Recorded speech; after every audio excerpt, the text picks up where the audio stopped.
10, 9, ignition sequence start.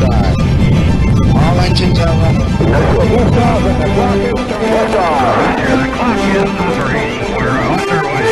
One small step for man, one giant leap for mankind. And that giant leap was 45 years ago. Congratulations to the crew of Apollo 11, and welcome to Kerbalcast Episode-11, First Contact with First Contract. This is about saving the future of humanity. I'm your LMP, that's Lunar Module Pilot Biff Aldrin, and with us as always, our Command Module Pilot, CMP. Nostromo. In today's program, we'll update you on our progress within the game. I suffer through the beginner's minute. And yes, he will suffer. We'll read your letters in this week's crew report. The latest news in this week's mission briefing. And another episode of As the Kerbin Turns. And this week we're going to do something different. We normally do But I Digress. This week we're going to do But I Don't Digress. We're going to give you our thoughts on the new update, First Contract. Well, I guess I should say happy 45 Apollo 11 to you. Yeah, happy 45 Apollo 11 to you too. That was so, I have to compliment you. You did a really good job on the Twitter feed. Yeah, you saw the first minonthemoon.com thing? Yeah. You were kind of, for a while there, you were doing almost minute-by-minute updates. Yeah, it was, I don't know, it was really cool stuff, and a lot of people are bringing out really cool content. Like that website, yeah. If you watched it, you watch it in real time. Right. Like, well, as they were watching it, and it would light up the seats of who was talking, and it would show the current position, Yeah. and so... And especially if you've been playing Kerbal, like, you know stuff about the game, so Right. it's like you kind of, and you know stuff about space travel, so you hear all these cues that, like, I wouldn't have gotten before. Right.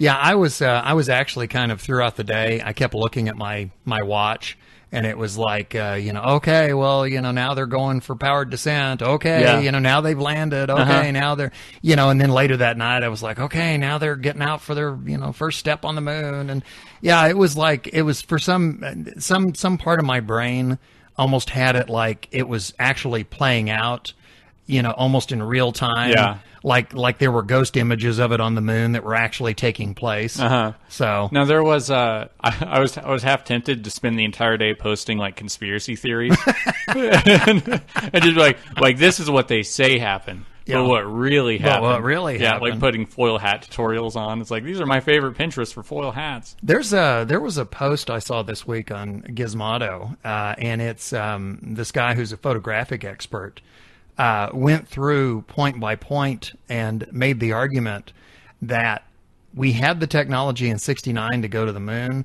We did not have the technology in '69 to fake it. Oh, was that the guy who was talking about, like, you can only do 30 seconds of Yeah, slow-mo at a yeah, time? Yeah, I yeah. actually almost posted that one. I'm Yeah. going to have to post it now. So It was so cool because he goes through and literally rebuts it point by point, and he was saying, okay, if the only way that you can fake this is using slow motion, which is part of what people are saying, he was talking about how much film that would entail, how big the film canisters had to be. It was just and he was talking about the frame rates, and it was just my favorite point is, like, he's like, okay, so they would need, this machine could only give 30 seconds of slow-mo, but Right. they had 146 minutes. So, Yeah. and everyone's like, well, they're NASA. They may have had this advanced machine. He's like, Yeah. well, if they were advanced enough to do that, but you say Right. they're not advanced enough to go to the moon, it's Yeah. like, it It's would like have you been. can't have it both ways. Yeah. Well, that's the beauty of the beauty about conspiracy theories is what perpetuates them is that you're able to basically tuck anything into them. Whatever piece of information you get, you're able to take it and make it part of the conspiracy. Yeah. I actually had the whole Kennedy assassination thing. I had somebody one time was going on about how Jack Ruby was a hired assassin to get rid of Oswald, and I said, and I wasn't trying to rebut. I was just saying, you do know that when they transferred Oswald, they were running late. They were actually meant to transfer him much earlier. And to give you an example of how the conspiracy mindset works, the person immediately said, well, that means that Jack Ruby was running late, and so they had to wait on him. And I was like, okay, yeah, there's no win in this argument. Yeah. That's going to go on forever. Anticipating that the Apollo 11 anniversary was this week, I've actually been reading about the landing, and the year after the landing, a book came out called First on the Moon, and it's ghost written, obviously, but the authors listed are Neil Armstrong, Buzz Aldrin, and Michael Collins. Yeah. Okay. And it is a step-by-step breakdown of the Apollo 11 landing, everything leading up to it, the mission itself, and the return. Yeah. But what I find very interesting, this book came out in 1970, okay? If you go to the very end of the book, there is an afterword called Beyond Apollo, and it's written by Arthur C. Clarke. And he says, this is the part that got me when I was reading it. He says, anything written about the moon at the beginning of the 1970s will probably look silly in the 1980s and hilarious in the 1990s, particularly to the increasingly numerous inhabitants of our first extraterrestrial colony. For the moon is now changing before our eyes and will continue to change with every successive landing. The optimism. Yeah. I mean, he wrote that with absolute certainty that by 1990 we would have a moon base. Yeah, we'd be reading that book on the moon. And that moon landings would be commonplace. Yeah. And that as each decade went by, we would be going further and further into space. And little did he know, writing the book, or writing that in 1970, that we'd be sitting here in 2014, and the last time we went to the moon was 1972. Yeah. So I will say, I think history will not look kindly on us, because we spent billions of dollars to build up this gigantic infrastructure, and then we just tore it down. Yeah. I mean, as far as like the advancements that were, like we went up there a couple times and now we won't even touch it. Yeah. Like, I honestly think it doesn't, we don't have a whole lot to do there, but I think we need to do something. Like, sure. we need to have some sort of mission. Like, send something to the moon. Go. Well, I'm a firm believer that, if the human race is to survive ultimately, we've got to be out in space. Because right now we got one basket and a whole bunch of eggs in it. Yeah, we really need to like inspire people to try to do that stuff again. Like really gain a. I mean, there's some people that are talking about going to Mars and stuff, but right now there's just this.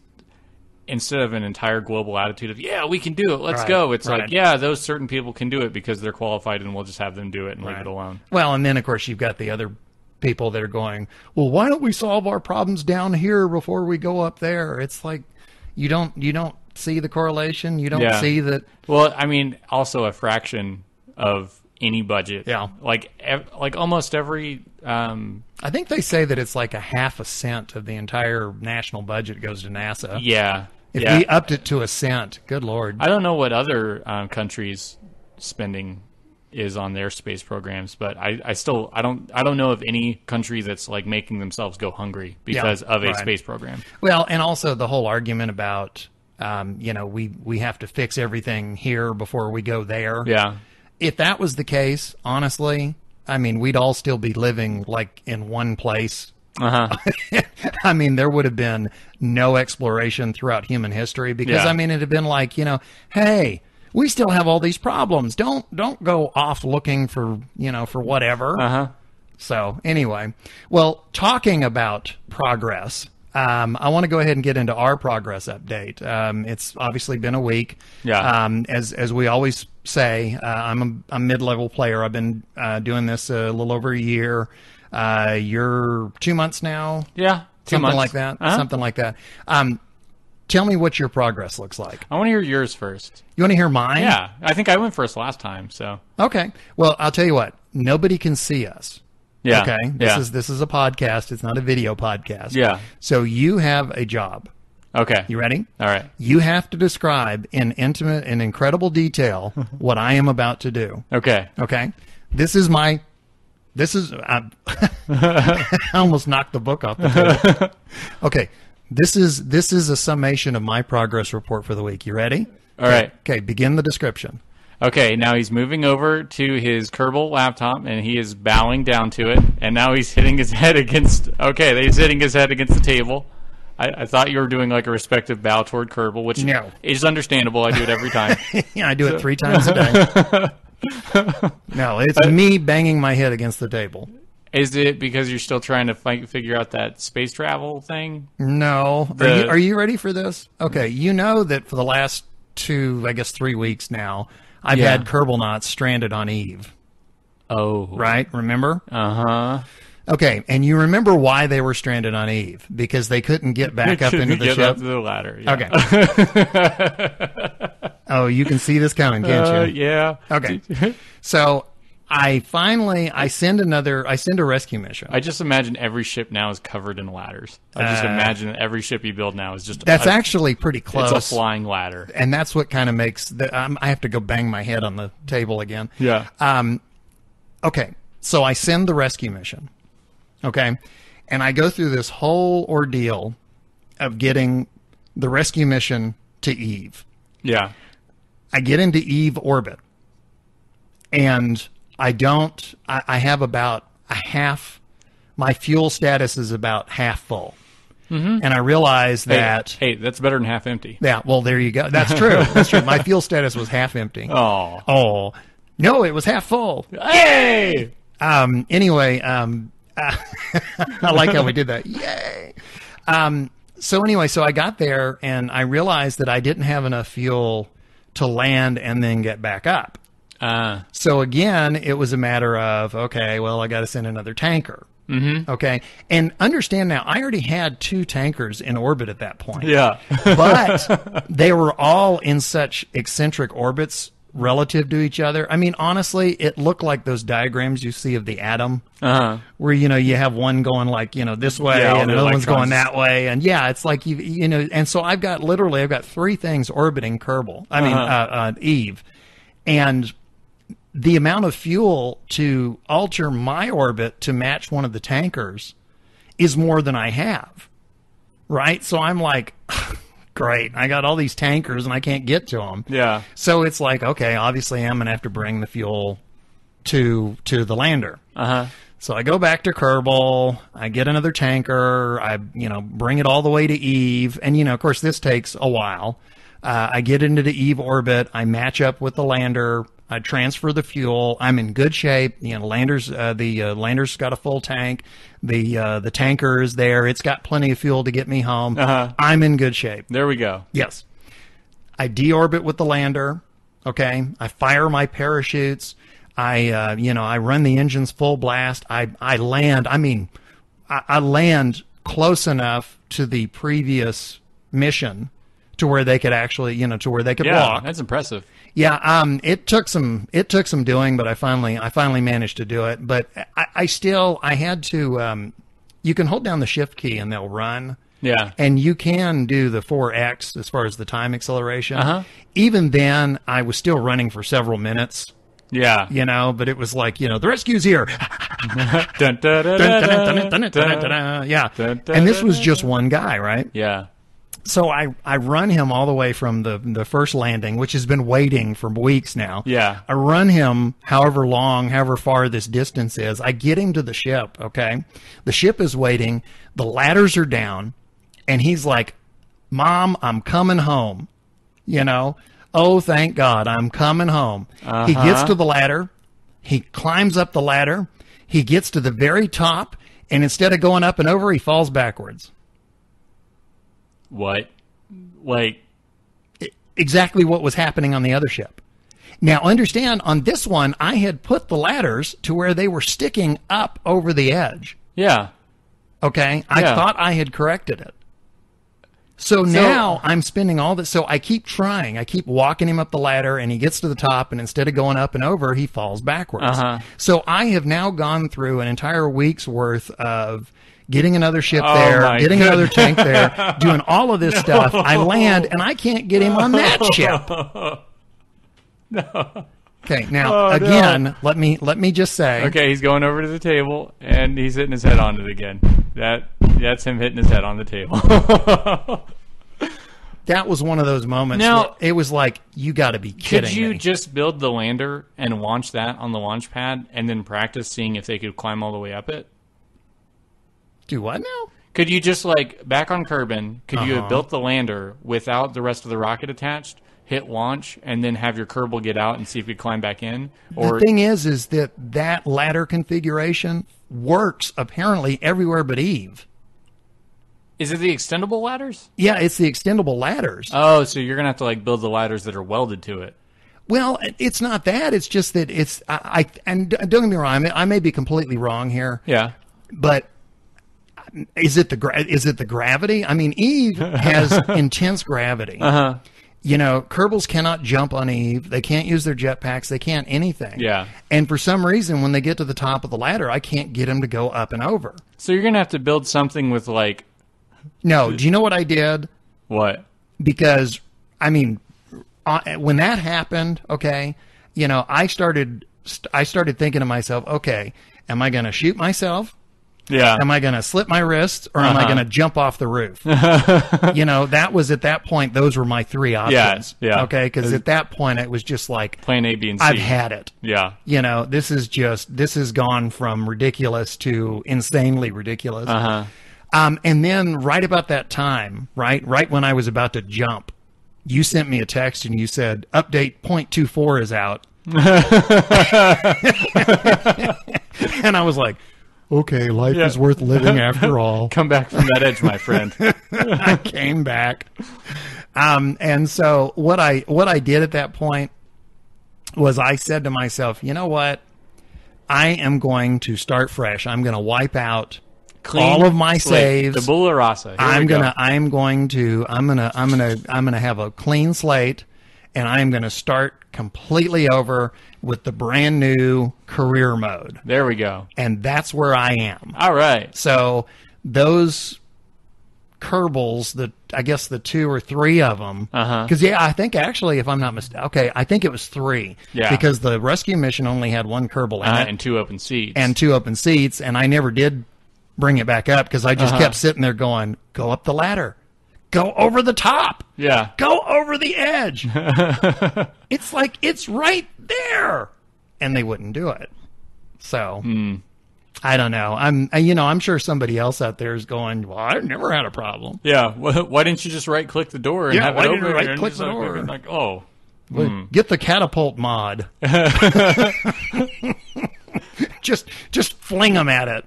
Yeah. You're doing the Dukes of Hazzard mod where the doors are welded shut and you hop in through the window. The Hazard boys. Just some good old Kerbins. In their Daisy Dukes. Yeah.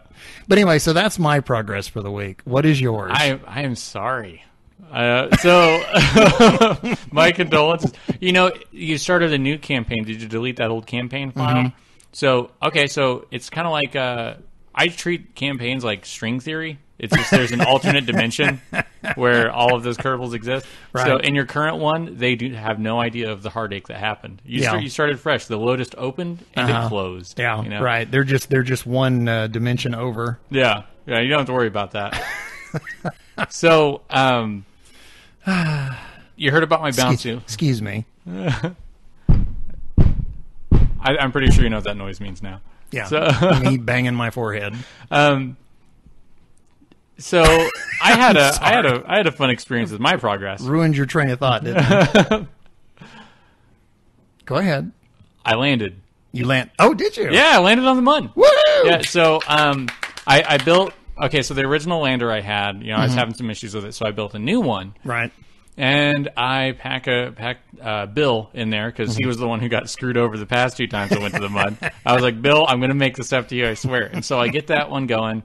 And I end up having more fuel, so I just drop the tank off while I'm in orbit around the Mun. And retrograde, and I get a really, almost direct down. You came straight down. And I was like, which makes all the difference. Right. And so I have, the setup I have is 4 little tower boosters, or not boosters, 4 tower thrusters, the max 50 thrust guys. Right. And then it's all built around a center that has the pod on it, the command pod.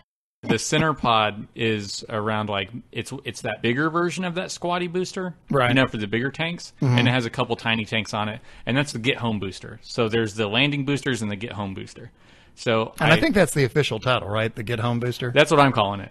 So I start to bring this thing down. Not to be confused with the down home booster. Yeah. So I start to bring this thing down, and I get impatient, and I like accidentally fast forward too far, and it crashes. And I did it again. And honestly, half the trouble I've had in the game is I get impatient waiting to get to a node or something. So I'm like, time warp. Yeah. Oh, I missed it. Yeah. Time warp. Oh, I missed it again. So I start to land it, and I'm trying to get below 10 meters a second because everyone says that's like optimal. I have my landing gear See, I out. always try and get below 5. Oh, do you? Yeah. Okay, so I was going for below 10, Okay. and I was around 8 whenever I started getting really close, and just a thrust, and I kept having to watch it because I would see my meters start to go up, and I'm like, oh wait, gotta wait, Yeah. and we're coming down again, and there's a lot of suspension on those landing pieces because they all basically they squatted down, and then launched me to the side, and so I started like doing this like gallop, Right. where it was like. Yeah, and so I was like hobbling across the surface. It eventually settles. And I'm like, yeah, but I can't get too loud because my girlfriend's sleeping because this is like at 1 a.m. So I'm like, yeah, go me. Yeah. and so I like the 2-fingered clap. Yeah, like. It was like a golf game right there. Yeah, right. And so I get Bill out, and he climbs down his ladder, and he climbs down the ladder from the get home booster, and he goes over and walks on the girder, and then there's an extendable ladder from there. Okay. So he climbs on. He climbs on the extendable ladder, and really like when you go there, there's not a lot to do. Yeah. But I wanted to cherish it and make it last, but I was like, I don't have anything to do, so I just kind of walked around. Did you do the surface sample? Yeah, I did the surface sample, and I planted and the the EVA flags. report. Yeah. Okay. Yeah, I did the surface sample. What did you write on your flag? There be whales here. It was finally worth it. Signed, Bill. Goodbye, Crew World. And so I'm like, all right, here we go. And I climbed back up the ladder. And like whenever I was building the thing, I just had symmetry off, so I just built the one ladder. So it was actually kind of helpful because the extendable ladder has a light on it. So I always knew where the front of the craft was. So that was an added bonus. And I had the spotlights on, right? Which that kind of helped with just walking around the surface. Because I was landing. Do you in the know dark. that if you push the L key while you're walking around, there's lights on your helmet? No. Yeah. Okay. On your ship, does it turn the lights on and off? That would be your U button. U button. Okay, I'll keep that in mind. So the ladder's down. I go to climb the ladder, and the ladder it attached in the middle of the girder, but apparently that was enough for him to not be able to make it up the ladder. Oh, really? Yeah, so you... Yeah, but you can use your jetpack on the Mun. Yeah, but I'd never used it before. Oh, okay. And so I eventually ran out of fuel. Oh, really? Because I was trying to control the thing, but I'm trying to jump like... okay. 3 feet maybe. And so I'd like fly all over the place. I'm like, it was really hard to control. Eventually, like I'm jumping, and the moment I would touch a surface even slightly, I'd hit jump again. So I'd jump and jump and jump, and it took me like 10 minutes. See, that's when you know you're playing a video game, when you do the double jump. Yeah. So like we hit 10 minutes. I like hit around 10 minutes, like jumping and jumping and jumping, and eventually I get on the thing. I climb up the ladder. I get in the pod, and you lock the door. Yeah. No. And I got in, locked myself in tight, F5'd. Made sure all my science things had done all their sciencey stuff. How much science did you have? A science junior? Yes, I had each of those landing thrusters had a science junior attached to it. Okay. So I got upper and lower Mun, and then I got surface and yeah. So did you have like a thermometer or? Yeah, but the thermometer and the barometer weren't working because really you can now on the ground you can get a thermometer reading, but not above it. And I'm talking about on the Mun. I did get a thermometer reading. It was the barometer, which is the barometer does the barometric pressure. Yeah, there's no atmosphere. Right. Did you have a gravioli detector? No, I hadn't unlocked that yet. Okay. Yeah, you can do that, and then there's and I'm just going completely blank again. But there's another one that you can do as well. Okay. But yeah, there's 4 of those that you can do. Okay, so with the the seismic. The seismometer. Oh, yeah, I don't have that one either. Okay. Yeah, I had mystery. What's cool about that one is when you click on it, it'll come back and it'll say, detecting distant quakes. Oh, yeah, and from it's like cool impacts and stuff. Yeah, it's like, oh, cool, man. Whenever I got I I had the Science Junior, the Mystery Goo, the thermometer, and the barometer, just because to have the barometer in case I managed to find an atmosphere or something. So I'm all locked in. It depends on what Jeb had for dinner. And so I checked everything. I was like, okay, I got all my science, got all my stuff, and I start up the landing thrusters. Still had about a third of their fuel, and the get home thruster hadn't been activated yet. Okay. Hit the staging for it. Get home thruster has 20% fuel. Oh, really? Something was siphoning fuel out of it. Interesting. And so I'm not sure how, because I thought if you're building like a giant tube, like let's say you're building a giant tube, but you stage it with decouplers. I thought, like, let's say you put a fuel can, a thruster, a decoupler, a fuel can, a thruster, and a decoupler. And then another fuel can, another thruster. I thought that also separated the fuel line. It does. So I don't know what was taking fuel away. Without knowing for sure what was going on, there is a possibility when you're building, you can accidentally set the level on the fuel tank lower than, because I've done that. And this is something. Do you remember when you remember when we were talking to Dahoud? I'm sorry, Dude. Yeah, the dude. The dude. You remember we were talking, and he was talking about building a space plane. Do you remember one of the things he said was set the fuel tanks to 0 so that you can figure out. Okay, where the center of gravity would be, or whatever. You can change the level in the fuel tanks, because I've had that. I keep saying years. Back in '06.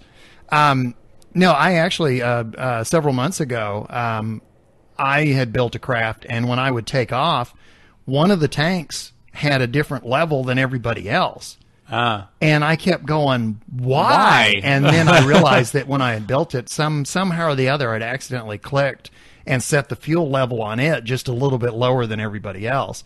But you can do that when you're building. You can do that. I'm not saying you did that. Yeah, but I might have. That's possible. Or something was siphoning fuel out. So I'm like, all right, get home thruster, which I knew was going to be plenty, because I didn't have to fight an atmosphere in order to get home. So it was like, done. Question: did you have any fuel in the other tanks?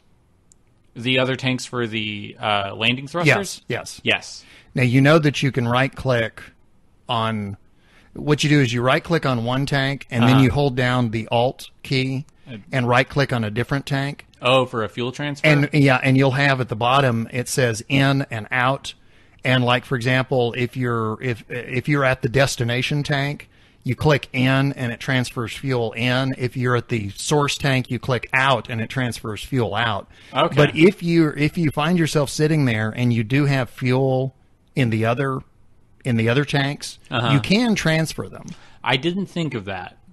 So well, that's one of those things that you don't think about until you get further into the game. Yeah. Then it kind of becomes routine. Then fuel transfer becomes normal. So I hadn't been doing that. So now I'm like, well, let's see if this works. And so I got the 20% get home. Yeah. So the 20% ran out because I was just using it. I wasn't using the landing thrusters. I was like, well, let's see what happens. And I launch and I get it up a little bit above the surface. Couple like 30,000 meters, something like that. Okay. And I used I was like, well, I can at least hold this. So I got the landing thrusters and pushed out enough force in order to make an orbit. Oh, okay. And so I was like, okay. I bet that took a while, didn't it? Yeah, it took a little bit. And so I was like, okay, I got an orbit going. Well, how high of an orbit? Do you remember? I don't remember. Okay. I mean, it was enough to where I was in you were stable. I was stable. I had a stable orbit. Well, with the MUN, I mean, you can be pretty much skimming the ground and be stable. Yeah. So that's why I wasn't too worried. I was like, then you just have to worry about like hitting a mountain or something. Yeah. And I was like, what am I going to do? And so I was like, well, and so I built a maneuver node to try to do a MUN escape and to maybe try to get in orbit around Kerbin. Right.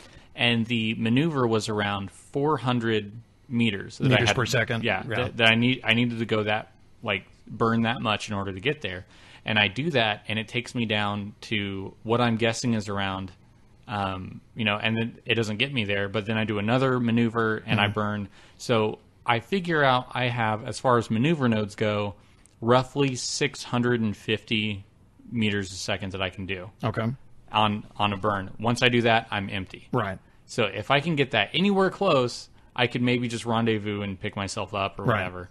But then I realized I didn't put a docking port on this thing, so it's like this is. Well, you can EVA in those cases. Yeah. So I could at least have him put the surface. Of course, then you're back to trying to figure out the jetpack. Yeah, so put the surface sample in his pocket. Does he refuel the jetpack when he goes back inside? Good question. I don't think so, but I don't know that for sure. Okay, so I get this thing, and I know there's an email pending now. Yeah, somebody right now is typing furiously.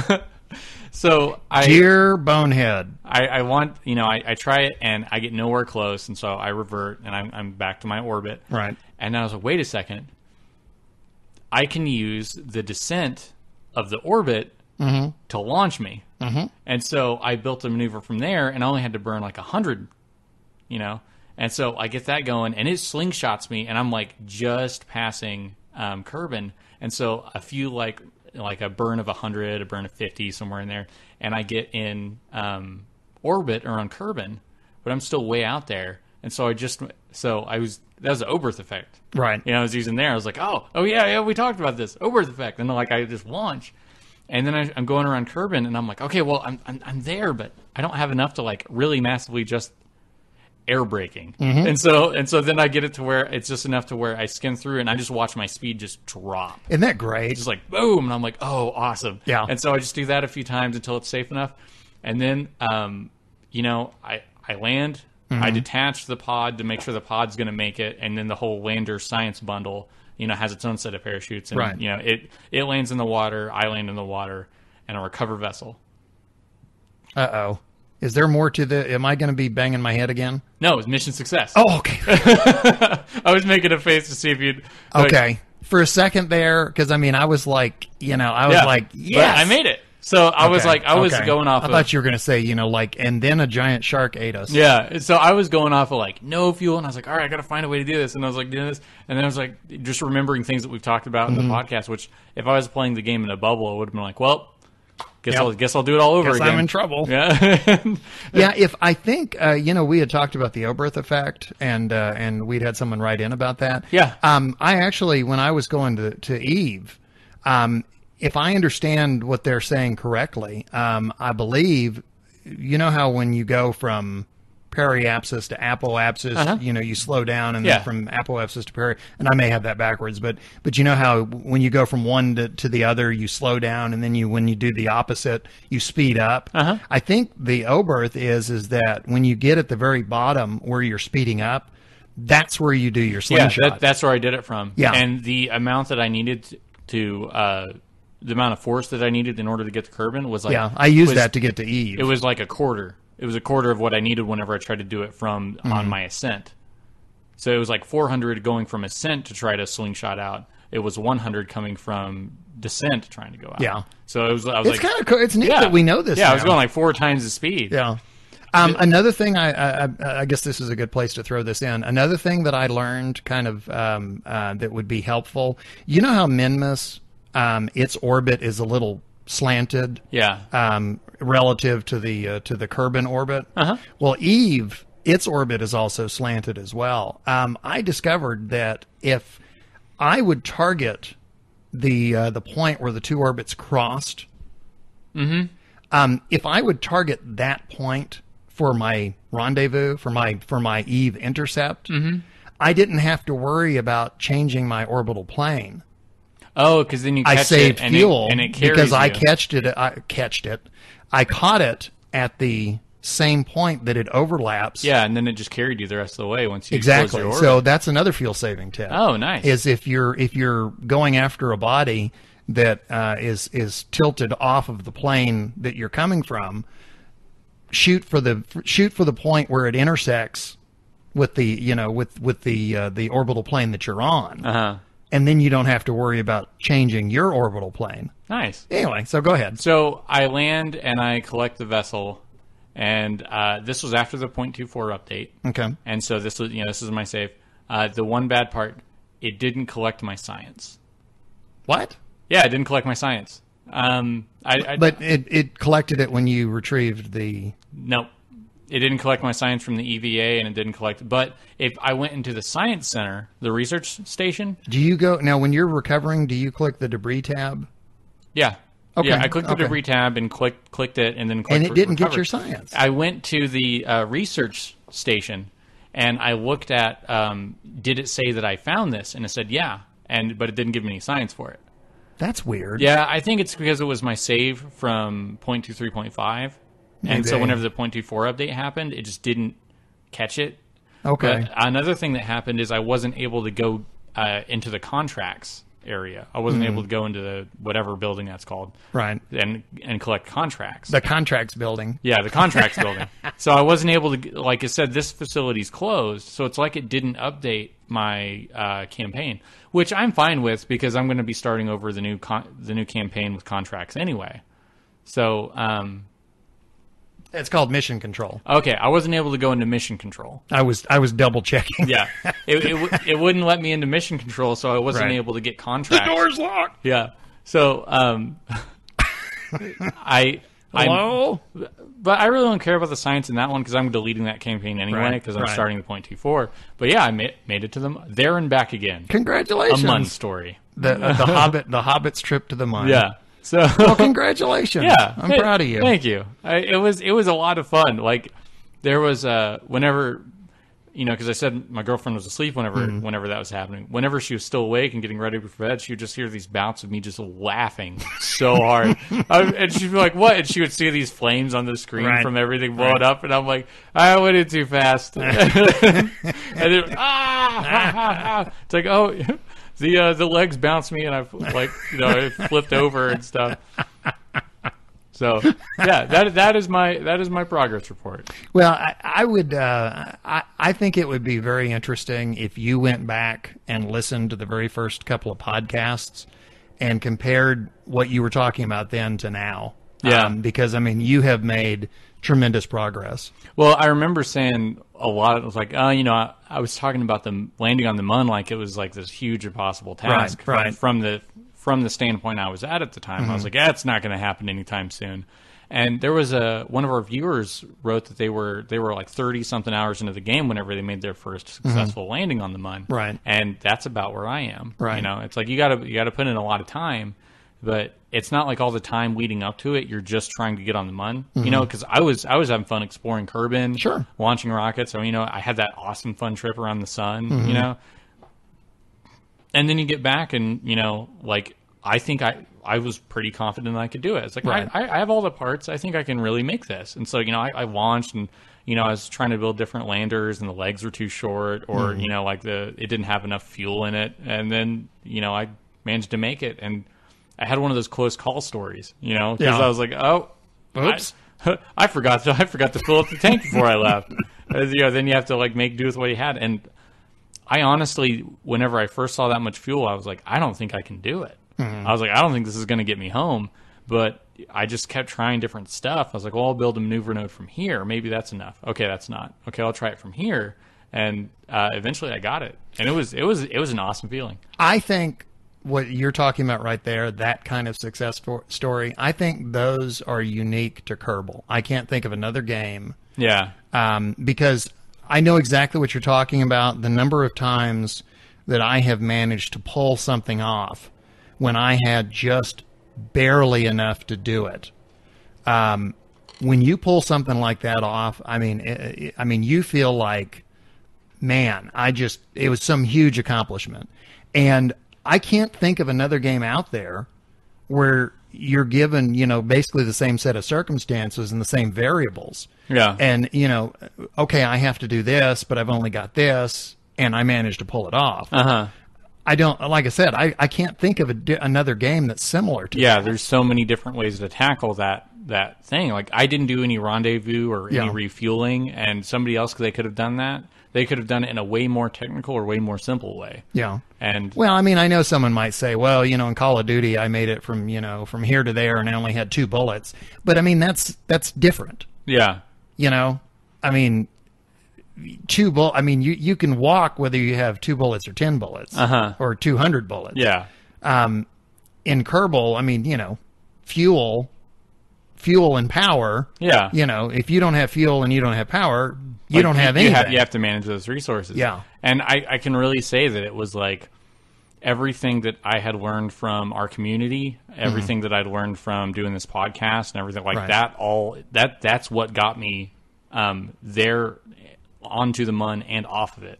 Because if I hadn't been, doing this, if I hadn't been, getting the letters from people, because it's funny because the letters that we'll get are cheering us on, because they're like, oh, hey, you're talking about the Oberth effect. Like, here's a good way to do it, or it's like, Nos, you've been having an issue with this. I had that issue too, and this is what I did.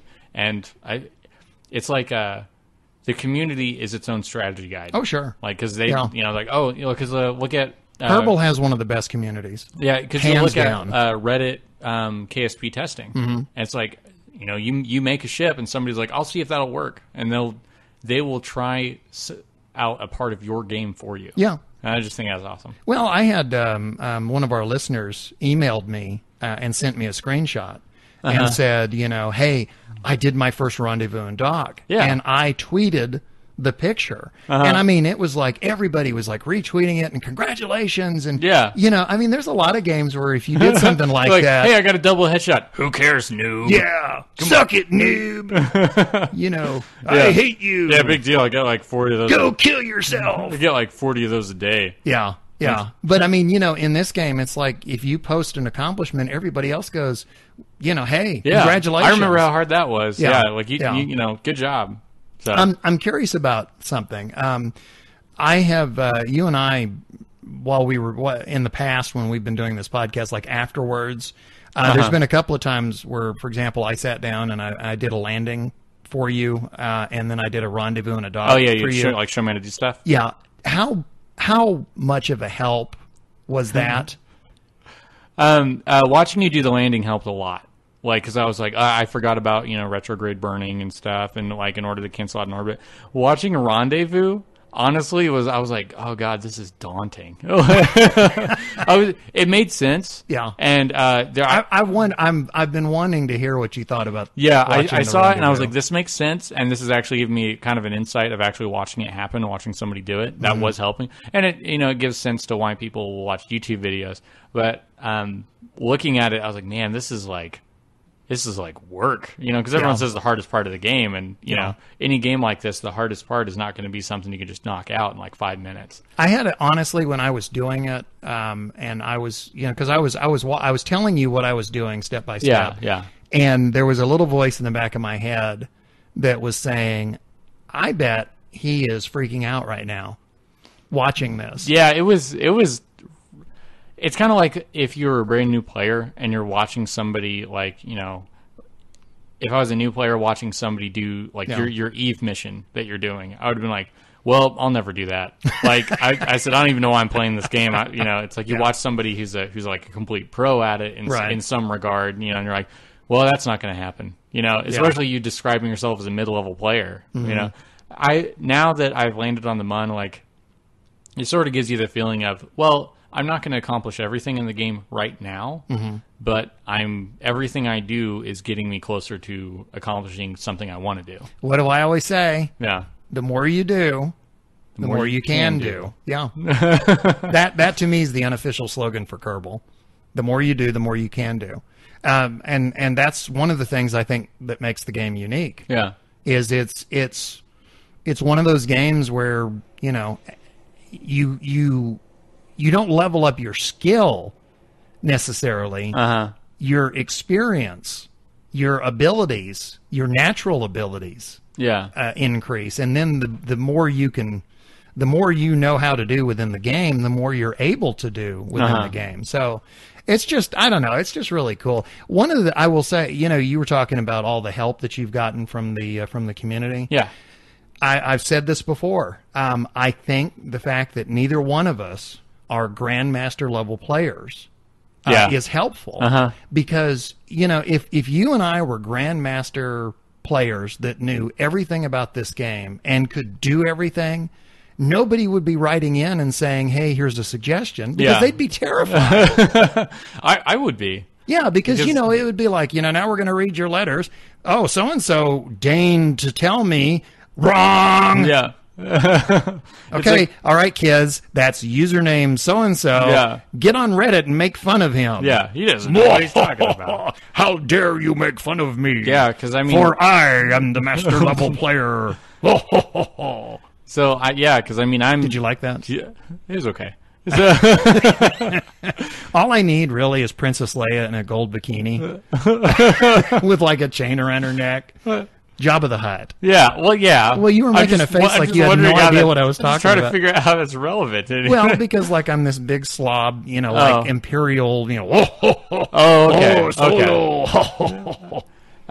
So, and plus, I like to think about Princess Leia in the gold bikini. So, there you go. Yeah. So, because that's about as close as I'm ever going to get to Princess Leia in a gold bikini. So, even though I do bear a resemblance to Jabba the Hutt. So, do you have anything else for your? There are these moments in the podcast where I will just completely knock you off your train of thought. Yeah, I had and something. This is one of them. I had something to say. And you're just, I see right now, all you're thinking about is me on a platform naked. No, well, with like Princess Leia in a gold bikini, and like a chain around her neck. See, I know what you're thinking. No, the chain would be around your neck, though, because by the end of it, he gets... Yeah, that's true. That's true. Well, talking about that strangling, that suffocating feeling, are you ready for this week's Beginner's Minute? Let's do it. I know you hate these. No, okay, so Beginner's Minute is I'm given a question, and I don't know what the question is, right. And I have 1 minute it's not edited. I have 1 minute to answer that question, and all the while I am being antagonized by my co-host. Yes, I go out of my way to distract him in every way possible. I give him a question. I play the music. He's got exactly 1 minute before the buzzer sounds, and I do everything I can think of to throw him off. And then, there's you just have to imagine what that is. And I just have to wait for the buzzer. Yeah. Saved by the buzzer. I have to run the clock. Okay. Well, this week, I'm actually going to give you a fairly easy one, okay? Okay. Obviously, the update came out this week, and that's kind of the theme of our program. Yeah. We're talking about first contract. Yeah, first contract. Your question for Beginner's Minute is, what's new in the update? The first big update is they took it to 64-bit, so everything runs smoother and looks a little bit nicer. There are contracts where you make money. So like you go to this little building that's in between the like construction areas, and you can ask for the guy that's wearing the vest. You can get contracts from him, and you start to get different little things you can do where you can get money for launching different stuff, and you can oh my god, you can get different little contracts for you get money, and you can get science by doing little missions like launching a parachute and the other little random... Get away from me! So that's what's new in... So that's what's new in Kerbal, huh? That's... Goodbye, Beginner's Minute. It was swell. It was good. I dare you to describe what I was doing. No, I'm not. There's a good reason there's not a visual aspect to this show. And there never will be. Not as long as there's a... No. So are you ready to retire Beginner's Minute? We're like on a beginner's hiatus. Yeah, we'll put it on break for a little while. You poor guy. You poor guy. Oh no. Okay. Yeah. We'll take a breath. Yeah, it's take a breather. We'll take a break, and then we'll come back and we'll read letters and crew report. Yeah.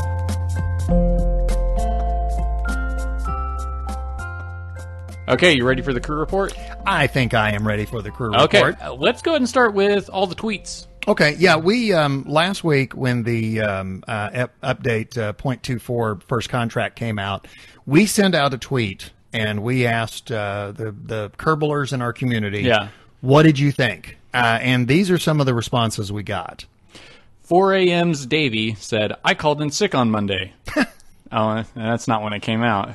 Played a bit today. Not mad. Well, but they were anticipating that it was going to come out. And they were storing up. They were resting. Yeah, a day off is a day off. Yeah. Yeah. But I love, really, if you think about it, it's a 2-word review. Yeah.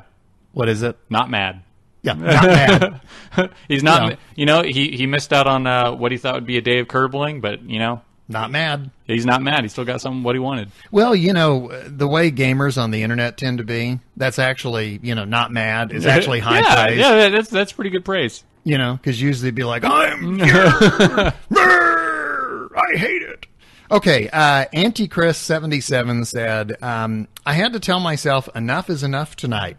I love the update. Some of the contracts are pretty challenging. Aircav Scout said the contracts need to be balanced a bit. Some of them are too hard and costly to complete the way they are offered. Asuki says, thank you. The best update of the best game. And all of that in all caps. I really appreciate you not destroying my previous save data. Peter Pierce says, why no 64-bit for Mac OS X?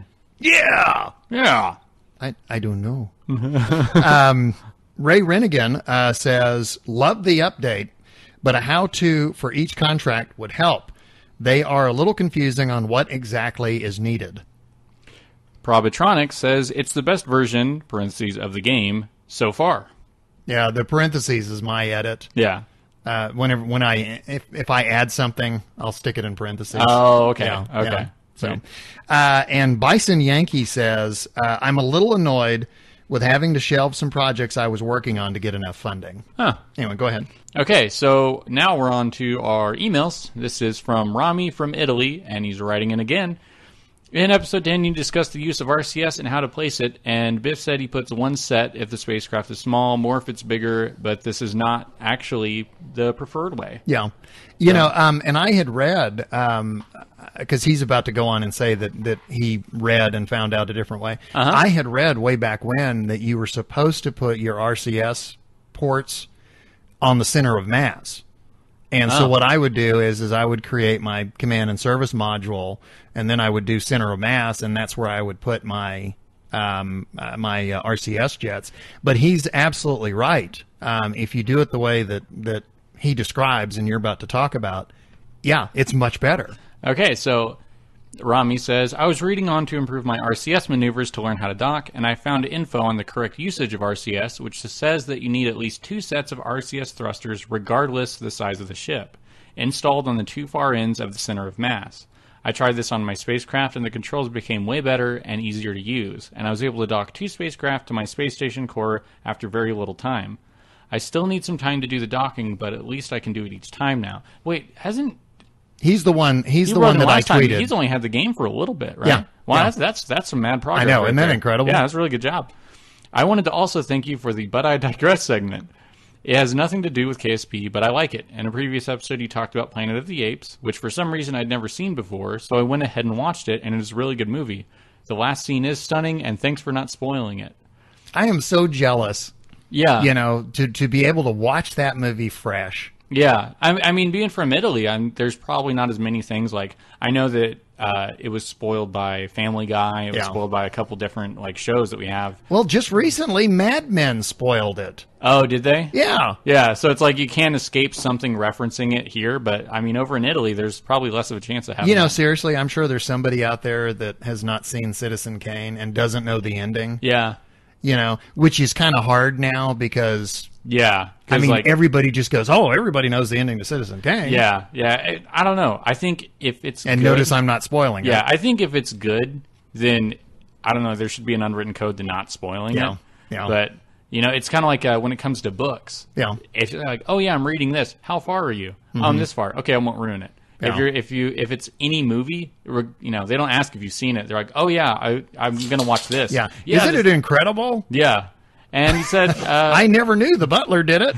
Rami said, I also finished the rest of the Planet of the Apes movies, Red Planet, and now I have Europa report on my list. See, you've made a convert. Yeah, so pretty soon he'll be listening to Diarrhea Planet. That's true. Hey, we got our Diarrhea Planet. Yeah, there we go. There's our go. reference. Okay, another letter from another regular contributor, and this is from John Martin.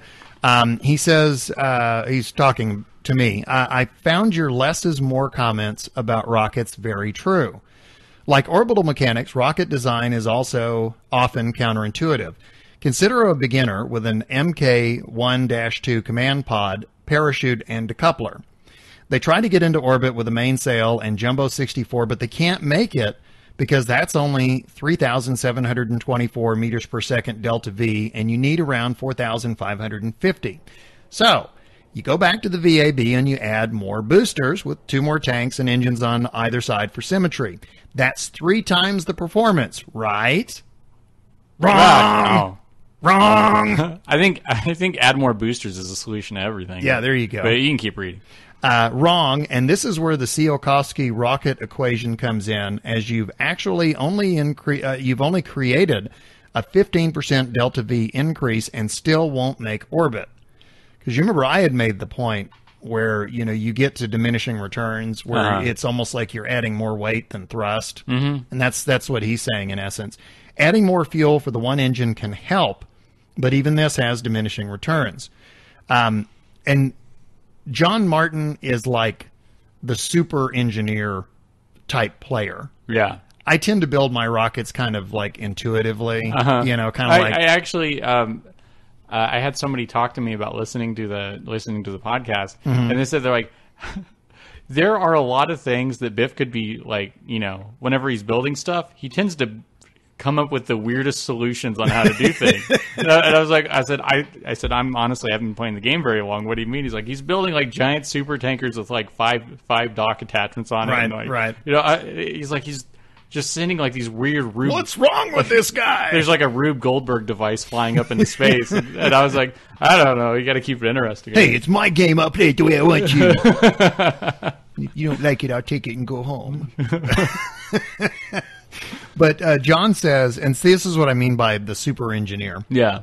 He says, I like to plan my missions and delta V budget. Plan? I know. Hey, you know what they say? Plan is a 4-letter word. Oh, it is a 4-letter word. Yeah. Let's see. Kerbin orbit to Mun equals about 1,100 delta V. Mun landing and takeoff equals about 850. Return another 1,100. Minimum delta V 3,050. But I'm not perfect, so the craft needs more like 4,000 to 5,000 meters per second delta V. Then again, you might opt for a landing only stage and a return stage, and that's where the fun comes in. Kerbal engineer, we did this before. Redux or redo? Redo. Okay. Yeah. Kerbal engineer redo. I have to redo that. Yeah. You got to redux it. Yeah, I have to redux it. Yeah, I hope everyone enjoyed that joke the last time we did it, because you're getting it again. Let's see. Kerbal Engineer Redo is really good, showing you your rocket's Delta V performance. And then here he's talking about first contract. I've restarted my career mode with contracts, and it has added a new element to mission design.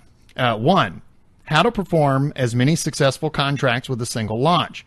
2, how to make the craft as cheaply as possible.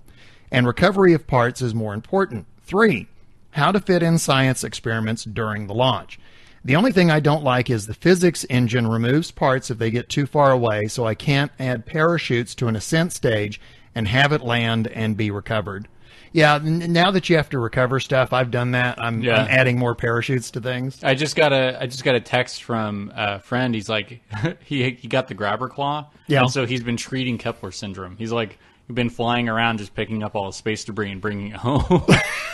See, I never thought of that. Yeah. And I mean, I have the grabber, I did until I restarted. Yeah. But it never occurred to me to go, because what I've been doing is I just go in under... under the debris from the tracking center? Yeah, thank you, tracking center. I would go in under tracking center and just start deleting. But now that I know that you can do that. It's like in the back of my mind, I'm thinking, grab her claw, grab her. I can't wait, because now I'm going to be like chasing that stuff. Yeah, like the Kerbin Waste Management Services. Here comes the grabber.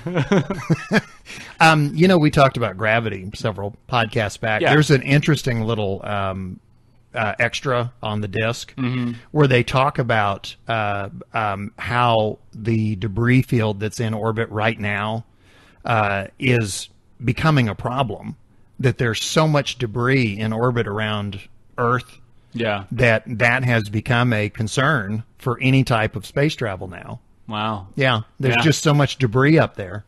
Yeah, and every time we go up, we add more, and every time it collides, it makes more. I remember seeing reading something about space travel, like whenever I was in like elementary school, and they're talking about how just a fleck of paint that's like smaller than smaller than your finger, like just a little speck, can completely destroy a window. Yeah. Because of the speed it's traveling. Yeah. Yeah, it just completely rip things apart. Yeah, because you have to go a certain speed to be in orbit. Yeah, and it's got to pierce, like it could pierce your spacesuit. Right, and stuff, so. Right. Do you have another letter? Yeah, no. No, you don't? Okay, well, I'll tell you what. Why don't you read that one? Okay. This is from Todd TM. Oh, it's trademarked. I don't know if I can. Todd TM. Oh, we're already getting sued. Patent pending. Love it. Had fun with a new career start last night with all the contractual bells and whistles. Some of those contracts are a real challenge. Getting the R10 up and above 10 kilometers before activating is not the usual way I use a solid booster. Great job. Thank you so much. Can't wait to get back home. Can't wait. What? Great job. Thank you so much. Can't wait to get back home and play. Take two. Okay, and then we have another letter, and this one is written, this is from Zach Tarr, and his opinion of First Contract, he wrote it like it's a press release. So... Oh, okay. So I'm going to read it in the infomercial voice. You ready? Let's see. Attention viewers, news flash. The not evil anymore empire of Zachovania narrowly escaped bankruptcy today when Jeb decided to take a sample mission to orbit Kerbin and turn it into a Mun visit. He stranded himself there, of course. We had to send Bill to intercept his low-orbiting craft and recover the science. It took all the funding we had to make the ship. We only had 157 funds left. Bill managed to park the ship a mere 1.7 kilometers away from Jeb's disabled craft. Jeb stuffed his pants with science and jetpacked over to Bill. He eventually made it to the capsule and dumped all of his science in Bill's lap. This doesn't sound very good. Okay. Okay. All his science in Bill's lap before climbing in the second pod. If these are euphemisms, I'm going to be really angry. The return trip was uneventful. Jeb sung drinking songs the entire way. 100 bottles of Kerbin beer on the wall. The ship landed near the coast of a foreign continent. $200,000 in funds was rewarded for the return of the science, thus saving the Zachovania Aerospace Corporation from bankruptcy. We now return you to our 47-hour marathon of Kerbal yodeling. Well, I hope I didn't miss any Kerbal yodeling because of the announcement. Yeah, it's nice to know that Kerbin has its own version of Slim Whitman. Yeah. But anyway, I appreciate the enthusiasm, Zach Tarr. Yeah. That was probably one of the more unique letters we got. Speaking of enthusiasm, we had somebody write. One of our regular contributors, Run Phil Run. As you recall, last week we introduced a contest. And the contest was based on 3 clues, and the 3 clues were Firefly, cannibalism, burned to the ground. Right. And Run Phil Run wrote in and said that... I don't think it was in that order, though. What? I think it was burned to the ground, cannibalism. I don't know. You're confusing me. No, that was right. That was right. Now I'm confused. No, but Run Phil Run wrote in and said that he was not able to figure out the contest. And we have to kind of do a mea culpa here. We're brand new at this. And figuring out how to make a contest, not too easy and not too hard. We're still trying to kind of figure that out. So we kind of made this one a little too hard. So what we're going to do in this one We're going to give you some extra clues, and hopefully that'll make this one not as hard. But anyway, Run Phil Run wrote in, and he said, I wasn't able to figure out what the answer to the question is. He says, but I decided to, for an entry, write a story using those 3 words. And he said, consider this my entry. Okay. And the story is called The Floating Dead. All right. So there's zombies. Yeah. Right there. Yeah, here we go. Now, what I'm going to do, I'm going to read the story. Nos is going to do sound effects. I guess I am. Yes, you're going to be my sound effects man. Okay. Okay, you ready? All right. Sure. The Floating Dead. Jebediah Kerman savors the view out of his capsule's port side window. Another jewel rise over the oceans of Lathe. He suits up for EVA. Outside the capsule, Jeb steps out into the vast emptiness and gets to work configuring the mystery goo canister to run experiments. After the 3rd solid whack on the side, the light turns green. The goo floats, glowing like a firefly in July. That's our first word, firefly. Pulsing in a slow, steady rhythm. Jeb gets as much of it in his hands as he could and shoves it into his suit's back pocket. He didn't even know the suits had back pockets. Awesome! As Jeb makes his way back to the hatch, he notices a shadow form behind him, and he turns in time to witness the mystery goo transform into a zombie cannibal copy of himself. Brains. That was our other word, by the way, cannibal. It attacks, and Jeb and his cannibal counterpart tumble about in space. Kicks and punches are useless against the goo, so Jeb engages his jetpack and makes a break for it. The two separate, and the cannibal drifts away, clawing and thrashing in a futile attempt to follow Jeb back to the ship. Newton's 3rd law. It's super effective. Our hero maneuvers back to the ship's hatch and climbs inside. Safety at last. But not for long. A jolt puts the ship into a roll, throwing Jeb around the cabin. An alarm sounds, immersing the cabin with red flashing light and a deafening buzz. The ship's orbit is too low, and Lathe's atmosphere is causing rapid deceleration. Out the window, the horizon view burns red with flame. Struts creak under the load, and snap. The ship begins to disintegrate. That's disintegration? Okay. The command pod decouples, and emergency parachutes automatically deploy. Jeb watches as the remnants of the ship burst into flames. That was our last clue. And turn to ash in Lathe's blue skies. He has never before seen explosions so beautiful. The command pod lands with a thud in the soft sand. Jeb emerges and takes Kerbal's first steps on Jules' moon. The thermometer reads a comfortable negative 20 degrees Celsius, and there isn't a cloud in the sky. Alone in paradise, Jebediah kicks back and waits for KSP's next interplanetary mission. Rescue Jeb from Lathe. Anyway, thank you. That's from Run Phil Run. He wrote a good story. We will consider that for an entry. We'll see if anyone else gets the answer right to the contest. But that's cool. You did good sound effects. Oh, well, thank you. You did real good sound effects. Although I questioned some of them. Yeah. I was unaware that disintegrating ship sounded like mattresses squeaking. Yeah, well, maybe the ship was made of mattresses. You don't know. That's true. I didn't know. Yeah, you don't know. Yeah, you do know. Okay. Let's see. So we are going to take a break at this point, and then we'll come back with this week's news, and it's our mission briefing.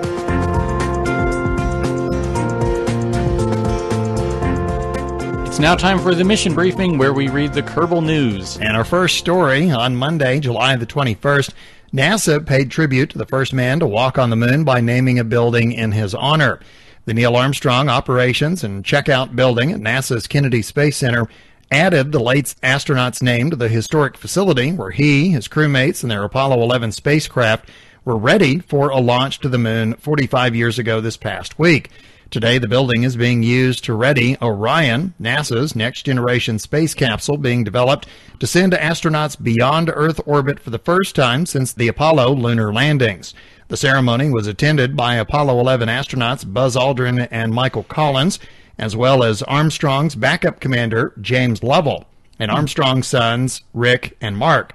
The 5-story tall O&C building, which was originally titled the Manned Spacecraft Operations Building at its opening in 1964, housed the quarters where the astronauts stayed while at the Kennedy Space Center prior to their launch. Neil Armstrong passed away on August the 25th, 2012.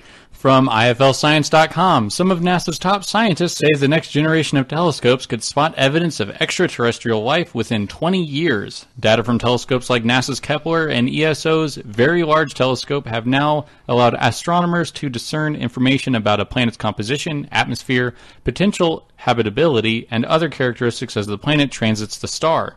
Well, I have very bad news for you. What's that? Everything that you just read, absolutely pointless. We're not going to find any extraterrestrial. No. If we do, what's the point? They're all going to hell anyway. What? What? Okay, there's a very prominent creationist by the name of Ken Ham, and he has announced on his website that, quote, NASA is pointless. Oh. Because they're searching for extraterrestrial life, and according to the Bible, aliens are going to go to hell anyway, so why even bother? Oh. This is a quote. This is a quote from a column he wrote on his website, Answering Genesis. That makes sense. Jesus did not become the God Klingon or the God Martian. Only descendants of Adam can be saved.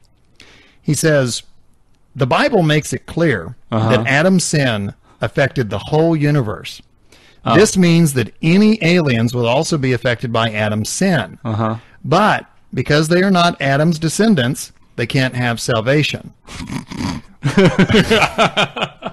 Are you doing sound effects again? One day, the whole universe will be judged by fire, and there will be a new heavens and earth. God's Son stepped into history to be Jesus Christ, the God-man, to be our relative, and to be the perfect sacrifice for sin, the Savior of mankind. He says, we can't even convert aliens to Christianity, which obviously means we shouldn't try to find them. Wait, is this like whenever you wrote This is not a joke. This is not so it's not looking you wrote in jokes to the story I read last time? No, this is not from The Onion either. And what's funny is this comes on the tail of an announcement recently by Pope Francis. Yeah. Who said that he would baptize Martians if they wish to become Catholics. So anyway, apparently it's all pointless because aliens are going to hell. Well, we need to tell NASA then. We tell them, stop looking. They're going to hell anyway. I'm going to send him a copy of Prometheus.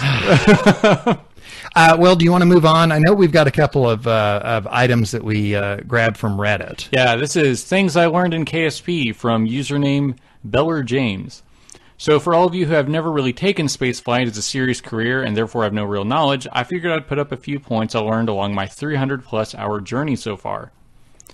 Number 1, mods are needed. Stock KSP is great, it's what got me hooked, but with real aerodynamics and bigger, better parts, mods add a lot to the experience. Head over to the forum and curse and just look around. Installation is simple most of the time. Number 2, 3 hours work in the vehicle assembly building, 4 minutes for the launch. I used to throw stuff together and blast off, but with mods, a year-long trek to Duna goes from, man, I wish I thought to bring that, to, wow, that was so much fun. Onwards to Jewel. Number 3. Onwards! Bigger is not always better. My Duna mission is usually 4 launches total. Launch 1 is propulsion and fuel, Launch 2 is living quarters and more fuel, Launch 3 is everything else I might need, the rest of the ship, solar cells, even more fuel. Launch number 4 is for crew transfer and departure. A lot longer build time, but so worth it. Do you know how I've talked about needing a much more solid connector? Yeah, like a clamping system? Yeah, I wonder, they're saying that mods are important. It's probably mod he's using in order to do that. Maybe so. I'm going to have to, if anybody knows of a mod where you get a solid clamp I would like to know, because I can't, trying to build anything in orbit. Yeah, like 4 parts with docking things holding them together is like the most wiggly thing ever. Yeah, it's like trying to fly a Jello square. Number 4, take advantage of the community. Kerbal Academy is a great start. Also YouTube, the other KSP Reddits, and the official forum. And there's a podcast out, and it's okay. I added that part. So we've heard. There's another one that came from Reddit, and given the gyrations that I've gone through with Eve, I thought this would be very appropriate. This is from Galactic Cow, and the headline is, "My first Eve landing went surprisingly Kerbal." Galactic Cow says, quote, "Eve is the hardest planet to stage a there and back mission to." I agree. Very much so. You need a bigger spaceship to get off Eve than you do to get off Kerbin. So, that ginormous lifter you use to send the interstellar ship on, you'll need a much bigger one to even get off Eve's surface.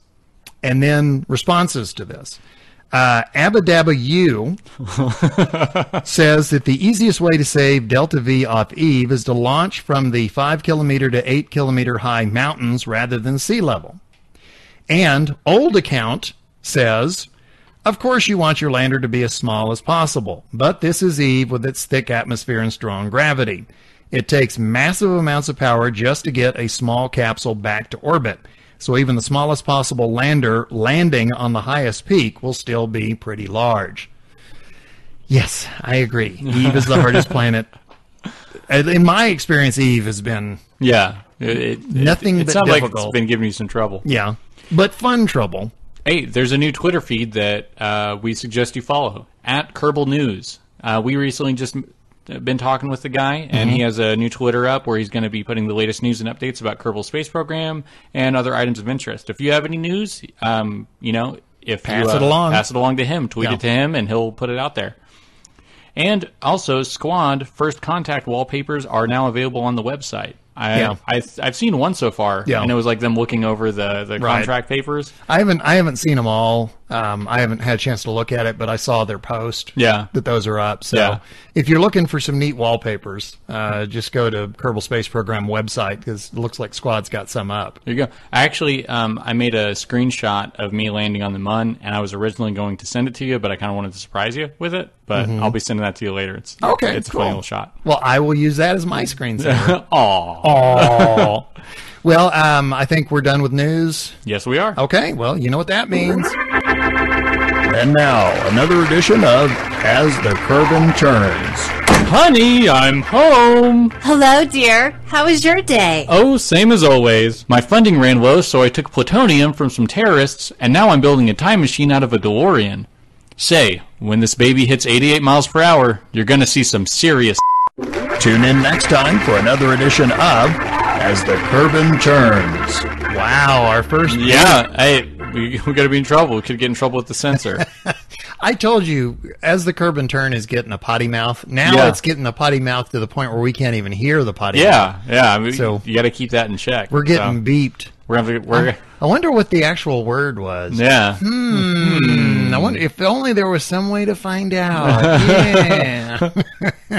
Well, do you want to move on and do our something different this week instead of But I Digress? It's But I Don't Digress. But I Don't Digress. We're going to stay on the topic of Kerbal Space Program for this digress because Kerbal First Contract came out. Yeah, and that's kind of our theme this week is First Contract. Yeah, because it's a big update. We've been waiting for it for a while. And for quite a while. Yeah, and we didn't really want to cover it in our progress report because we made progress in the game as far as things we did, like me landing on the Mun and you hitting your head against the desk. And quite frankly, if we had done it in progress report, we'd probably still be in that segment. Yeah. Like everything that you heard after progress would still be like still to come. Still be going. And then we would do our But I Digress and talk about some movie and So 0.24. Right. A lot of different things happened. You heard all about it in Beginner's Minute. Or maybe. Yeah, maybe. So Do you want to give your impressions? Yeah, I'll go ahead and start, Okay. and we'll just kind of jump in right. as we go. I will say, and I do have some criticisms. I want to make sure that I'm absolutely clear in that I didn't absolutely hate it, but I do have some mixed feelings about it. Not mad. Not there you go. Not mad. Not mad. My first impression of it, quite frankly, was I was somewhat underwhelmed. And I kind of need to do some backstory here.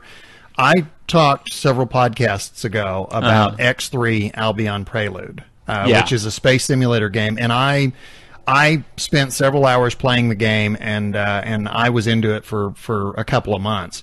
And that game uses funding, budgets, reputation, and contracts. Oh, okay. So very similar. Yeah. And in that game, you start out with a little ship and a little freighter, and you basically have a giant universe, and you go and you get contracts, and the contracts give you funding, and they give you reputation, and they allow you to work your way up.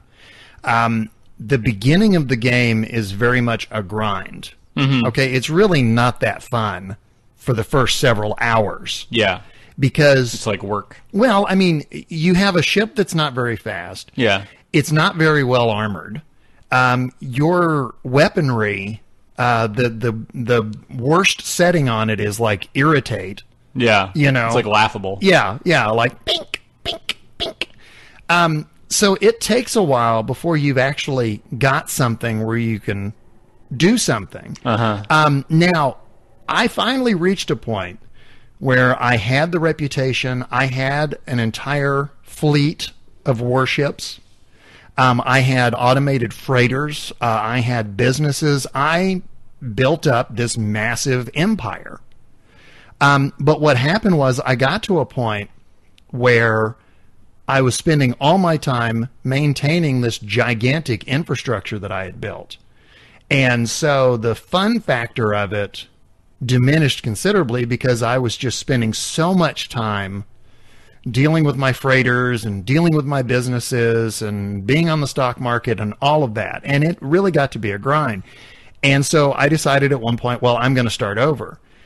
And once I was faced with that beginning grind again, I just couldn't do it. Yeah. And I have not been back since. I mean, I've tried a couple of times to start over, and every time I face that uphill grind, and I just can't do it. It's like there's certain games that, like, if your save gets corrupted or you lose it or you have to reformat your computer, you're just like, I'm not going to restart it because there's a good part, and I don't want to have to go all the way to the good part again. Well, and the other thing is if I go back to the old save, the infrastructure that I created is so massive, and it's been so long since I've messed with it that it's hard for me to figure out. It's like, oh, that's right, I've got this business. Oh, that's right, I've got these freighters. Oh, that's right. It's like I don't even know half of what I have in the old save. There is this first-person shooter that I used to rent I rented it a couple times for the 360 called Fracture. Right. And it was pretty fun game, and I got really far, and I was like on the last level, and I was like, you know what? I never beat that game. Might as well beat it. So I rented it again, started it up. I didn't remember what I was doing. I didn't remember how to do half the controls, and I was so far into it, you needed to know the controls to survive. Right. Yeah, that's one of those games. Well, the reason that I bring up X3 is that first contract, the new contract mode, or the new career mode, I guess, to me, the beginning of it feels very much like a grind. Because you cannot launch unless you have the funds to do so. The only way to get the funds is to do contracts. And so what happens is you go from a game where you can do anything you want to a game where you have to follow the contracts. Now, I think from a beginner's point of view, the new career is probably really good. Because they get in, it teaches them about each part, it gives them discernible goals, and they do them. And it is a good introduction, and it's a good, what is it? It's a good tutorial for the game. But I may be wrong, and I suspect I may be and I suspect I'm in the minority with this opinion. But I suspect what's going to happen is people are going to play through career mode a couple of times, and then they're going to end up back in science mode. Because once you've worked your way through the contracts, I don't know that the drive to go back and do those contracts is there. And the other thing I would say, and I want you to chime in on this, because this is something you had talked about before. Do you remember you talked about the reward system in games? Okay, reputation means nothing to me right now. Yeah.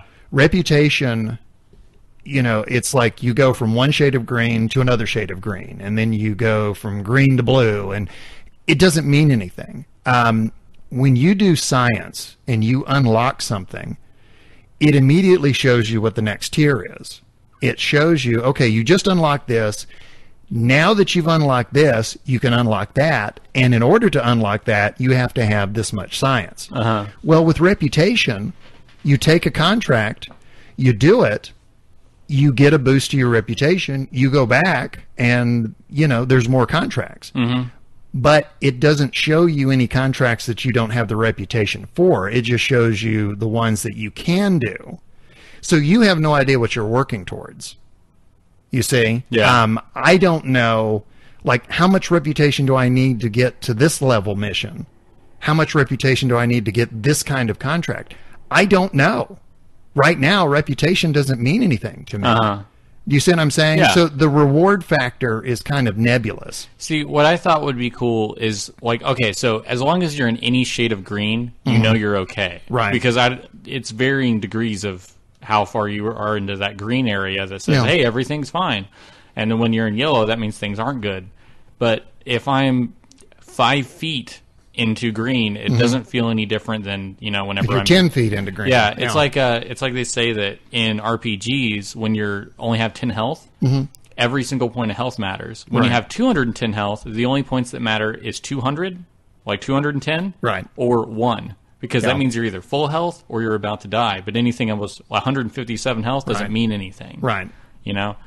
So if on that green mark there was like really big marks, right, and each time you got to one, it was like you're now at like level 10, noticeable reputation, right, or likable reputation. And see, that's what X3 does. That is like, for example, I told you that you can do a stock market in the game. You can do a lot of trading. Well, after so many successful trades, it'll pop up and it'll go, okay, now you are a master commodity broker. Yeah. So it periodically like says, okay, now you're a really good, hey, now you're Gordon Gekko. Yeah. So whenever it gives us things, if they could actually give some reward besides just a title, right? Sometimes a title's enough, because remember in Call of Duty, like saying what prestige you were, right? I mean, like people would be like, oh, I'm 10th prestige this, and so that was a big deal. Yeah. So if you were only 9th prestige, you were lesser, or you know, you were working toward it, you had a goal. So if they made it to where when you're at like basic reputation, you have kind of like the old Mercury, right? Like the Mercury spacesuits, right? That was just like silver pajamas, right? And then you eventually worked up, PJs. And you're like your next tick mark was you started to look like what the Gemini, spacesuits, and they're a little bit bigger. So by the time if you reached a maximum prestige, that means you had a lot of a lot of renown. You had a lot of funds coming in, and you would have really nice looking spacesuits. So you would do a screenshot, and you're like, hey, look how pimped out my Kerbals are looking.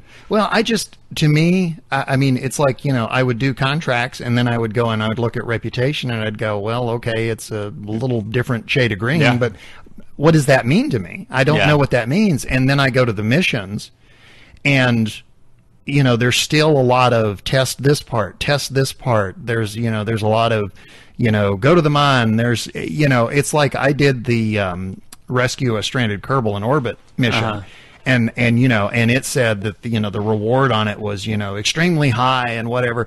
And I did it, and I came back and I looked at the contracts, and it was like okay, I don't really see any measurable difference. Yeah, I don't feel like I accomplished anything. It's like the giant whiz bang contract that I was expecting once I completed that mission is not there.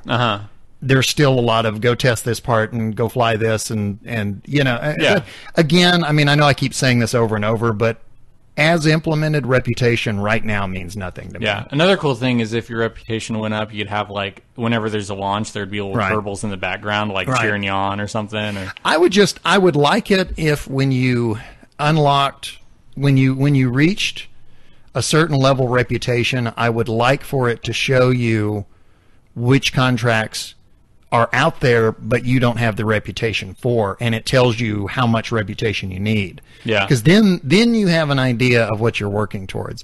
X3, going back to that again, you can go to places and look at contracts, and they'll say, sorry, you don't have the reputation. In X3, you can get enough funding to go somewhere and buy, like, the super whiz-bang battleship. Yeah. But they say, hey, we don't know you. You don't have enough reputation with us. So even though you have the funds, you can't buy this. You don't have enough credit. Yeah, you don't have enough reputation with us. So, you know right there, if I want to get the super whiz-bang battleship, I have to start doing missions for this species or faction or whatever. Yeah. So, the goals are clearly defined. The other thing that I'm not real crazy about with First Contract is the budgeting system. Kerbal, to me, is a very unique game in that, as it has been, they basically give you some tools, and they give you a giant playground, and they say, go do what you want to do. And you build these giant contraptions and you launch them, and it's like you when you were ready to land on the moon, you did it. Yeah. You didn't do it because there was a contract involved. You did it because you were ready. And that is very unique. Putting the budget system in the game, you cannot launch without funding. Unless you're chasing contracts, you don't have funding. Yeah. So the career mode as it is now requires you to follow the path of the game. For a new player, I can see that being appealing. And I will give Squad high marks for this. The fact that they redefined career mode with the contracts, budgets, and reputation. They took the previous career mode and they've relabeled it science mode. And then, of course, there's still sandbox mode. Yeah. I give them major props for that. They didn't do the George Lucas route where they made giant changes to the game and said, here it is, take it or leave it. Yeah, you can't have the old one, you can only have this one. What they've done, in essence, is Kerbal Space Program is now 3 games. Yeah.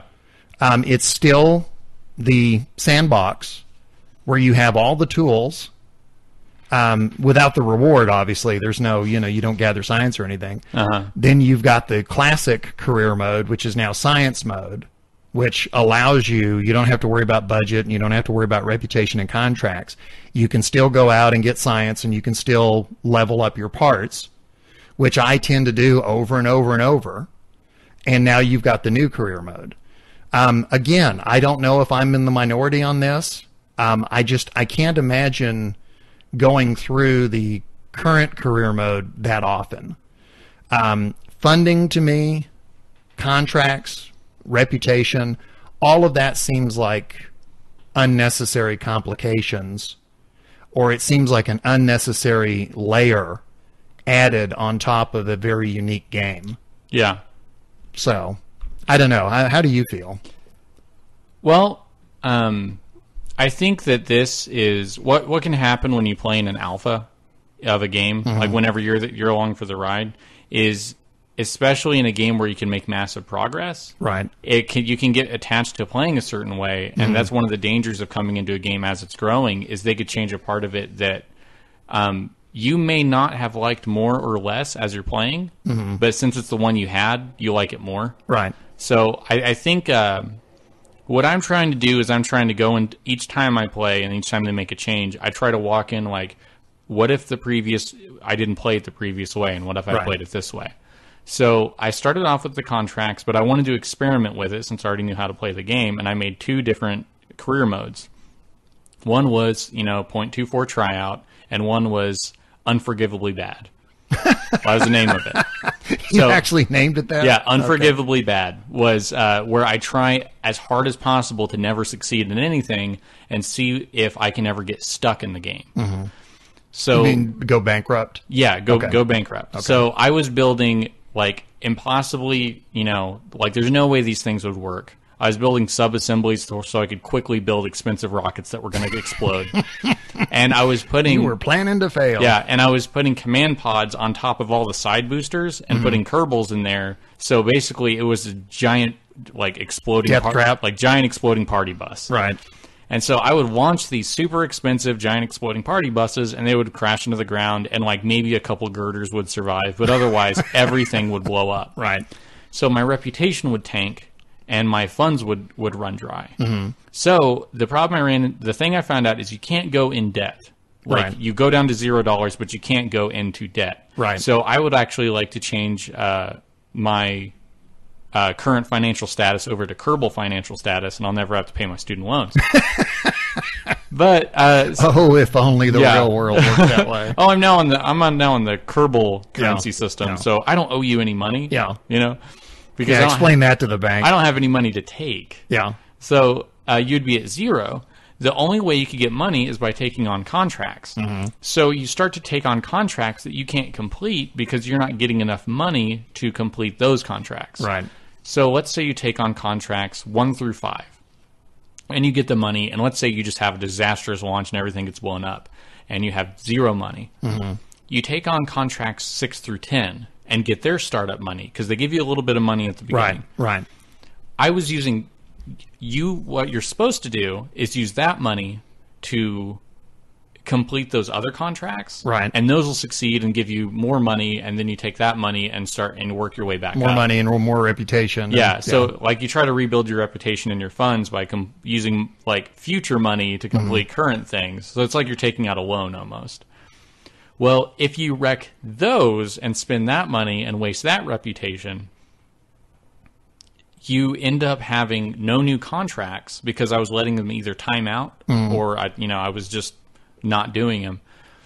You eventually run to the point to where you're at 0 funds, or maybe just not enough to launch anything because a command pod's 600 fund, and you were basically trying to find the bottom end of the game. Yeah, I was trying to find the deepest, darkest hole I could dig myself into, and so I was at like less than 600 funds, so I couldn't even build a command pod to roll around in.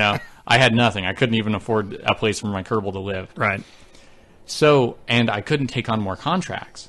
But you lose money when you cancel a contract, but you can't go below 0. Mm-hmm. So I wondered about that, because I have played games where you actually start to accrue debt. Yeah, and you can't get out of it. Well, you take on contracts and you start gaining funds, and all you're doing is making your negative number less. Yeah, which is depressing because it's like my life right now.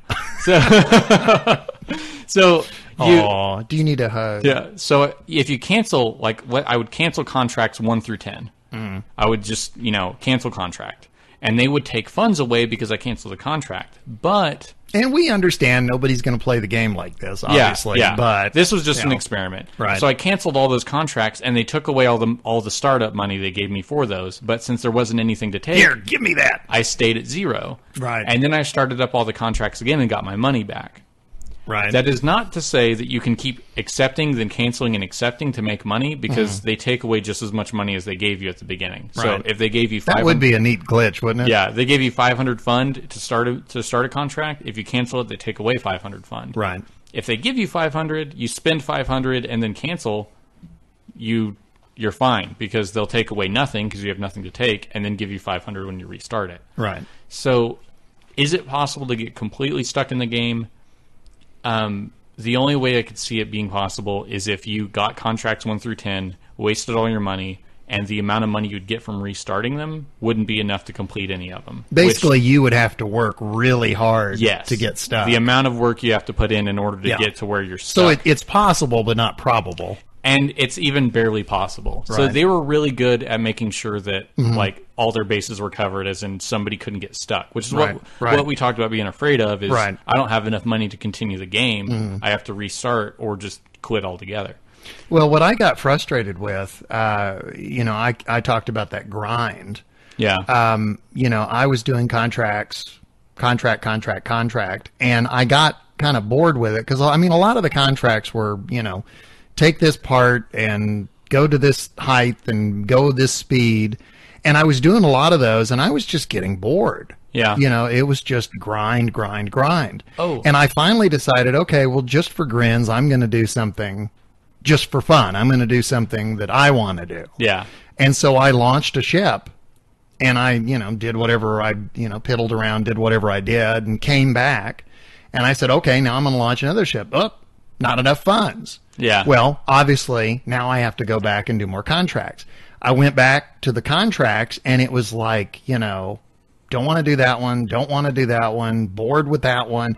It was like the fun element was just gone. Another thing that happened with the, unforgivably bad file so like I said, I was putting command pods on every single part I could whenever I'd launch these things. I think I would actually pay money to watch this. Yeah, I was slaughtering massive amounts of Kerbals. And my reputation was like in the tank. It was yellow. It was as yellow as it could get, which actually wasn't very yellow. It just you can't get a negative reputation, right? I guess going into the yellow is a negative reputation. Okay. So I was in very poor form. Okay. I was not liked. But there were still... In other words, me in real life. Yeah, there were Kerbals that should have all been missing in action, but they were still in my recruitment area. Like, I still had them recruited. And I went to go recruit more for this giant murder machine. And there were still... Trademarked. There were still Kerbals to recruit. Right. Which really, I thought whenever your reputation went down, there'd be, less volunteers. And I didn't notice an increase in stupidity of my, because I was like, okay, maybe I'll just get more Kerbals that are stupid and less that are, courageous, or maybe the other way around. You have to admit, with the experience we've had with Kerbals, I mean, I don't know what you would have to do to turn them away. They would turn away. So, that was my experience trying to find problems with 0.24. Not trying to find bugs or anything, but try to find issues that may cause. Yeah, you were trying to find the limits of the game. Yeah. So now I have my 0.24 tryout file where I actually just tried to play the game. And I think for somebody who just comes into the game, this will teach you more than science mode would. Right. Because with science mode, there's a lot of experimentation. Sure. Because it's science mode. You do a lot of experimentation, and you're in this bubble where you have infinite funds, and you can do whatever. And you don't have a clear path. Yeah, and there's no penalties. Yeah. So with the contract mode, though, they sort of encourage you to try out different parts in small tests. Right. Like, they don't want you to build a massive rocket in the beginning, because if you do that, you're really going to put yourself in financial hole. Yeah, kind of a bind. Right. So it's like, okay, try a booster. Okay, well, I'll just try a booster because I don't want to do anything else. And it would be a real quick way to find out the difference between a booster and a thruster. And then it was like, try, a parachute, try a decoupler. One of the issues that I had originally is the parachute mission. I wasn't passing it, even though I was using a parachute. Then I found out you have to click the little contracts bar at the top right. Right, you have to watch it. You have to watch the parameters of it. And it was cool trying to, you'd see all of them go green, and you're like, oh yeah, success. The thing that I wasn't wild about is you had to be at an altitude and deploy the parachute that was at a certain speed. And it wasn't an altitude or a speed that made sense. Right. Because the parachute wouldn't activate then, and it really wouldn't give you enough drag. And the parachute doesn't open until 500 meters. So you think they would have said open it at, 700 meters. Right. Or, maybe even 1,000 meters, because that's clear of any mountaintop. So that would be enough room for it to deploy. And so you could do that and find out when the parachute does certain things, and that would help. Opening it at 3,000 to 7,000 meters, it doesn't do what it's supposed to do, so I feel like I'm not learning what the part is for. Right. it makes sense for the game, because the game is you're playing as a bunch of Kerbals trying to find out, hey, what would happen if we open the chute here? Well, and that's what test pilots do. Yeah. I mean, nobody is going to fly a plane the way test pilots fly planes. Yeah. Because part of what it's like what you did with your extremely bad file. Yeah, they want to find out what can go weird. Yeah, what is the outside of the envelope? How far can we push this? Yeah. So obviously that's kind of the idea is that, we're going to take these parts and we're going to use them in non-traditional ways. Again, I'm not interested in that. Yeah. So if you were a brand new player, okay, let's say you're an experienced player that's playing it, you could get into the theme of the game. Mm-hmm. The theme of the game is all these little green guys that are making a space program. Right. And so you could get into the contract testing out these things. But from a player who's trying to learn the game, being told that launching your parachute at 700 or 7,000 meters, you may think that's when you're supposed to do it. Right. So it may not be teaching you a good fundamental, but it is giving you the contract. And if you pass the contract to a player who's in a bubble, let's say they don't have a community, they're not listening to us, they're not doing any of that stuff. If they were discovering the game in a bubble without anybody to tell them anything, they may think that's the game saying that's when those things should happen. Now, there are other contracts like use a decoupler in the water. Mm-hmm. Well, obviously, that's not when you're going to need to use that. Right. So it was just kind of a fun contract where it's like, hey, do this here just for fun. Right. And you're like, okay, whatever. Yeah, I'll do it. But the parachute one, I was like, this is a really odd time to use the parachute, and it doesn't make much sense to me. So that part was a little weird. So coming in as with a new mindset, it was fun. Because I wondered if there was going to be a difference in perception. Yeah, based on experience. See, I don't have an extensive amount of experience with Kerbal Space Program, so and every time I come in, I try to bring a new mindset. I'm like, okay, I'm gonna, now that we're doing this new mode, I'm gonna try to approach it completely, openly, and without comparing it to science mode, I can say that it does have some fun to it. Mm-hmm. It is a little grindy, scary. Oh, scary. In that I don't want to waste a whole bunch of funds. Right. But I have the temptation, I want to build a giant crazy rocket and launch it, because that's the first thing everyone does whenever they get into sandbox mode. The first time you play the game, you want to build a big stupid rocket and launch it all over the place. So it made me very conservative in that I wanted to go into sandbox mode. If I was a brand new player, I'd be like, I don't want to do this in my career mode because I'm afraid I might screw something up. Well, a difference in play style. When I would bring a ship in for landing, I tended to burn all of my fuel before I touched down. Yeah. Well, now that you're recovering fuel for funds, now I was much more inclined to, once I deorbited to the point where I was coming down, I'd kill the engine and I would just ride it down. The only thing that gets a little frustrating, that got frustrating for me, I would put parachutes on different pieces as I would drop them. When I would come in for a landing and I would decouple and have what was left of my ship come down on its own set of parachutes. Yeah. A lot of times I would touch down in my pod, my command pod, and I would sit there and I would watch the other thing come down, and it would come down and it would come down and it would come down and it would touch the ground and it would blow up. Yeah. And it would just kind of like, okay, so why am I doing this? Because what happened before, since you had played before this career mode, right? You'd watch it blow up and it wasn't a big deal. Sure. But now when you watch it blow up, you see money going away. Yeah. And honestly, I got to the point where I just went, you know what? I don't care anymore. Yeah. I stopped trying to save, other than what I was coming back with. I stopped trying to save the individual pieces that I was jettisoning, because everything had a parachute. And every time I would decouple, I had it set to where the parachute and the decoupler would fire simultaneously. Hopefully that part would float back down to Kerbin, even though I was going up into orbit. Yeah.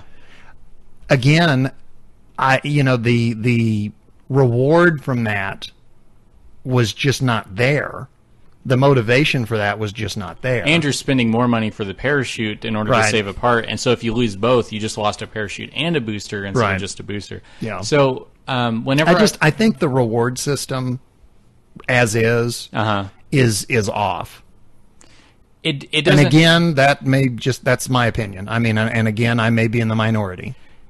It sort of brings in a cautionary, like, it play certainly style. makes you more conservative. Yeah, it sort of brings in some inhibitions because otherwise you'd just be launching stuff. I don't care what happens to the debris, like I'm going to litter everywhere. I'm going to make that Indian cry, and just throw stuff all over the place.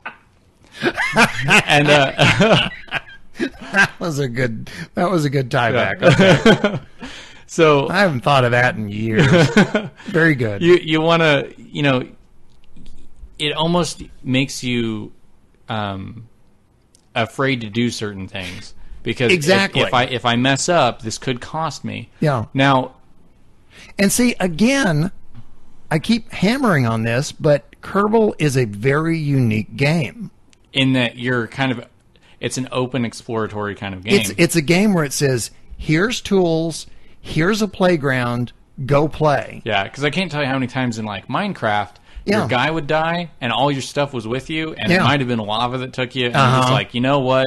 I'm going away from this game for a little bit because I had diamonds, and this is just stupid. Yeah, and you've got 5 minutes to trek back to wherever it was. Yeah, before it all disappears. And you're like, provided it wasn't lava. Yeah, yeah. Because they were don't wear diamond armor into the Nether. Yeah. But that's the thing is to me, Kerbal is a game of unlimited possibility. Yeah. And the new career mode is a game of limited possibility.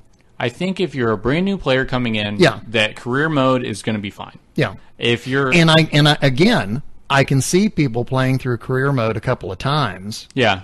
And then ending up in science mode. Yeah. It depends.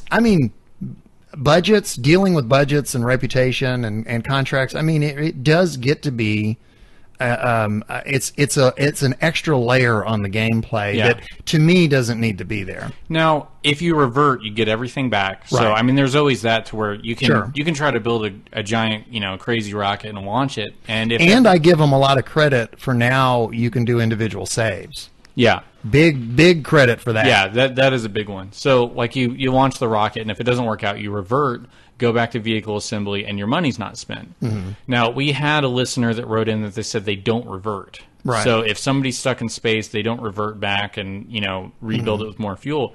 You can't play that way. Right. Because imagine if you didn't revert and you were trying to, like last time you said you were building a bunch of different kind of spaceships, seeing which one would best rendezvous and couple and make like a long, long interstellar long trip path. to Eve. Yeah, you can't do that because unless you revert each time, you can't have multiple things out there. Or if you go on a really long trek, and then like when you find out you get down to Eve and you're one ladder space away, you got to revert the entire thing instead of launching a rescue mission because you spent so much to get to that point. Yeah, again, it limits your potential. Yeah, or your possibility. I think that there is a lot of good work. Yeah. In the update, I think there's a lot of good potential in the update, but there is a lot of threat of limitation. Well, it's an extra layer that to me doesn't need to be there. Yeah. And the other problem is I have yet to come across a contract that is in any way better than anything that I do on my own. You get what I'm saying? Yeah, wasn't there the Stranded Kerbal? Stranded Kerbal, but again, that's that could have happened on your own. That could happen on my own. Yeah. That's no better or worse. And when it does happen on my own, for example, like the Eve mission that I was talking about earlier, there was a story there. I had sent a mission to Eve. They crash landed and they needed to be rescued. Now I was sending a rescue mission. Cue the heroic music. Yeah. Bring Liv Tyler in so I can play Animal Crackers on her tummy. There was a story there. Yeah. I was going to go and try and rescue these guys that were standing there waiting for me.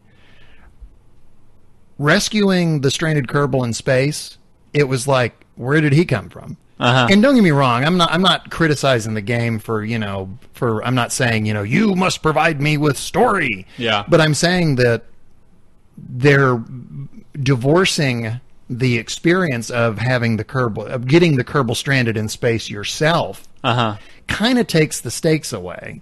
It's almost like, Bill, what are you doing here? Yeah. Well, went out for a stroll and I got stranded. I mean, they could have, like, if you get something in orbit. Yeah. If you get something in a complete orbit, a contract could open up saying rendezvous with that craft or dock with that craft. And if you do, and it wouldn't happen each time you got something in orbit, but whenever you did, they would say, "Hey, you did that. Right. Try doing this." Right. And you could do that. Like, let's say you have some, and I wouldn't be surprised if that's not coming. Yeah. Like, let's say, you have your two Kerbals walking around on Eve. A contract could come up and say, bring them back. Right. Because, I mean, if that would have been the parameter for either my MUN mission or your mission, like, the contract could have been like, hey, bring them back. I'm like, well, I can't. Yeah. But I guess I could try to build something that could. Sure. And that would open up, okay, I'm going to try to do that. Before you wouldn't have tried to do that. And I have a feeling that right now there are modders that are frantically coming up with new contracts. Yeah. Again, I tend to play the fairly basic Kerbal. I don't do a lot of modding. And I don't think that a game should be dependent on the modding community to be good. Yeah. And I'm not saying Kerbal is not good. It is still my favorite game, and I am still burning up hour after hour playing it. I am primarily in science mode. The career mode I'm not wild about, but I do think it's a good new mode for the game. Yeah. And I do think that for new players, the new career mode is a good place to start. I just wonder how long someone's going to play career mode before they go to science mode. Yeah, I think if they categorized the contracts, like they had tabs for discovery contracts, experimentation contracts. So discovery ones would be ones that would actually teach you things about the game. Right. Like, I like how they'll introduce things before you unlock them in science mode, so you can learn the parts piecemeal and know what upgrades you want to buy. Right. I wish I would have had that whenever I first started. So they would have discovery contracts where you discover how to do something in the game, like launch a parachute when you're at 1,000 meters from sea level. So then you would learn that's about when I should launch a chute. And then an experimentation contract that would be like launch one when you're just entering the atmosphere. Yeah. And that would be, I'm just doing this because it wants me to try something. Right. That doesn't mean that's when I should be doing it normally. Well, they've kind of introduced, they're using the same trick that other games, like first-person shooters, like you had mentioned Half-Life and Half-Life 2. Yeah. Those games sneak the tutorial in on you. Uh-huh. You're following some guy around and he's going, hey, let's go through this door. Yeah. Push E to open this door. Uh-huh. And hey, let's go do this. And you need to use your right mouse button to do that. And, it's like they sneak the tutorial in. Yeah, so if I started the game and it said, launch a rocket, that's a discovery. Because you're discovering something that will help you get farther. Right. If it's like use a decoupler while your aircraft is in the water, I'm not discovering how to do something better. I'm experimenting to see what would happen. Right. So I think if you divided those, there would be, okay, these will teach me how to be better at the game. These will get me more funds because they just want me to do something weird. Right. So I think if you divided those. Right. Okay, so to sum up, what is something that you want to keep? What is something you would like to change? And what is something that is fun about the new update? Well, again, I want to say Squad gets extremely high marks for keeping science mode. Uh-huh. Thank you for not doing the George Lucas, Jeb no longer shot first. Thank you. You guys you've introduced an entirely new mode to the game, but the previous mode is still available. Yeah. And Sandbox is still available. Smart move. 64-bit, love it. The overall, I'm happy with the upgrade. I think they did a really good job. Yeah. I'm a little lukewarm on some of the elements. I don't really see the need for reputation, or I should say reputation doesn't really mean anything to me. I don't have any way of correlating what I see on the screen with what I'm able to do with it. Okay. Yeah. Funding to me is an unnecessary mechanic, and the contracts are just not that interesting. However, I do think that the new career mode is a great way for new players to start. So, and given that this has been introduced for me 600 plus hours and a year later, yeah, I may not be viewing career mode fairly. Yeah. And I acknowledge that. I may be so, I may be so used to my previous play style and the unlimited freedom that the new career mode to me feels limiting. So I admit that I do have a bias. Okay. So my love, change, and fun are I really love that. Did I answer your questions? Yeah, more or less. You blended them all in. Okay. So the thing I love didn't just break them out, though. The thing I love about the update is that it is a really good way to learn things ahead of time. Mm-hmm. So like you teach me about decouplers before I could go buy a good decoupler, so I know I'm making a good investment. You multiple save files, so I can save in stages, and also keeping the different modes. I just think it's a brilliant idea. Mm-hmm.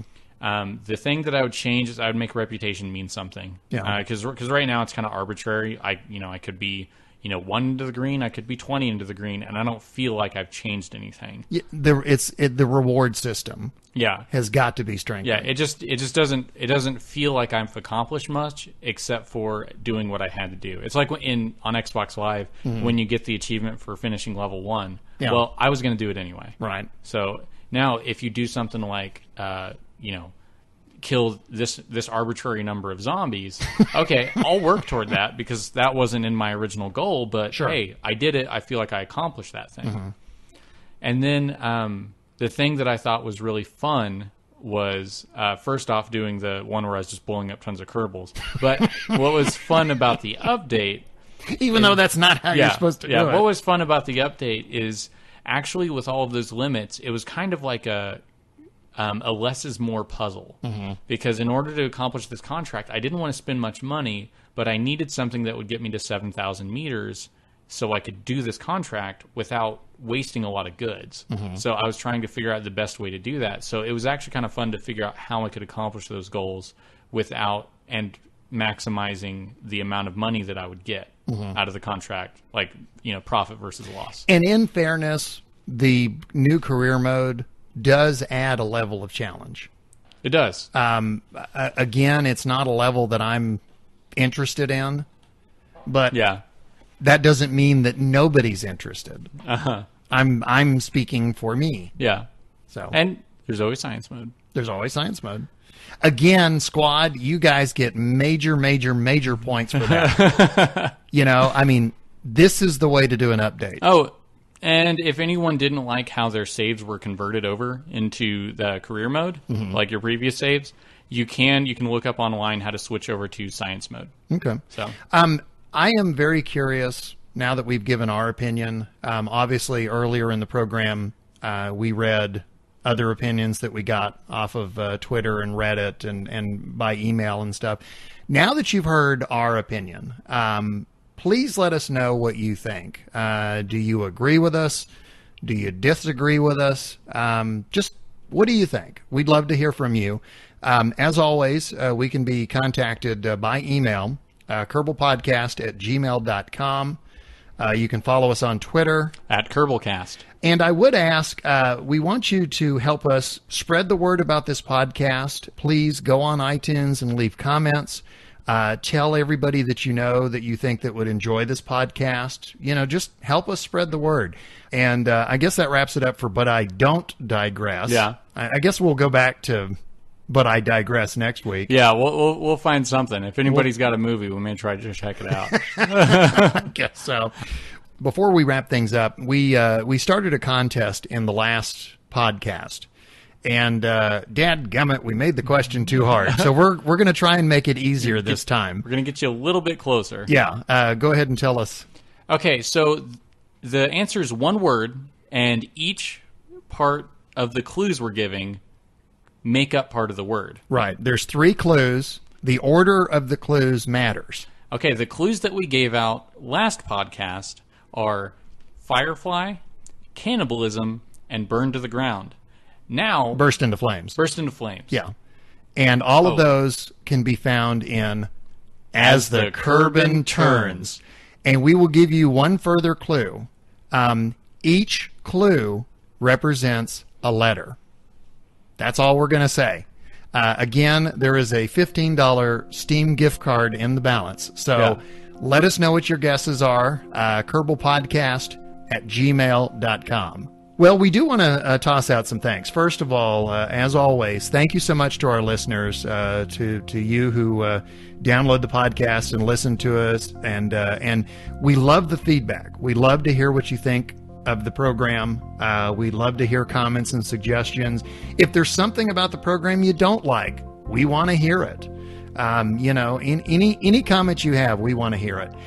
Also, we want to thank our regular contributors, and especially this episode, we want to thank Run Phil Run for the floating dead story. Yeah, which was a lot of fun. Yeah, no, it was fun. We really appreciate that. Yeah, and Phil did a lot of work on that story, and I wanted to acknowledge it and just say, hey, thank you quite a bit.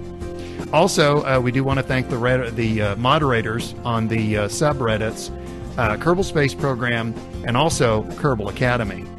We also wanted to thank Professor Soap for all of our music. You can find him at facebook.com/Professor Soap.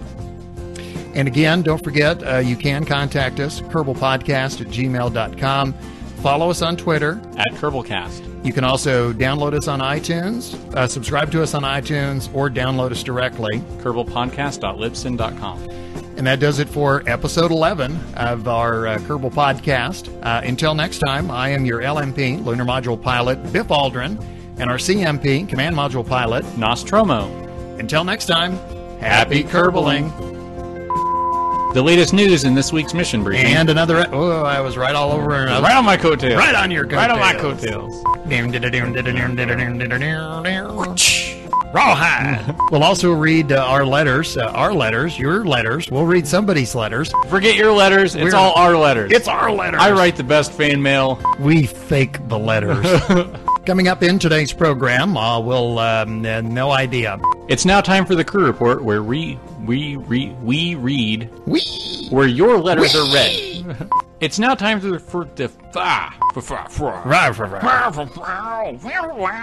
my funding ran low, so I took plutonium from some terrorists, and now I'm. Are we recording now? Yeah, we're recording. Okay.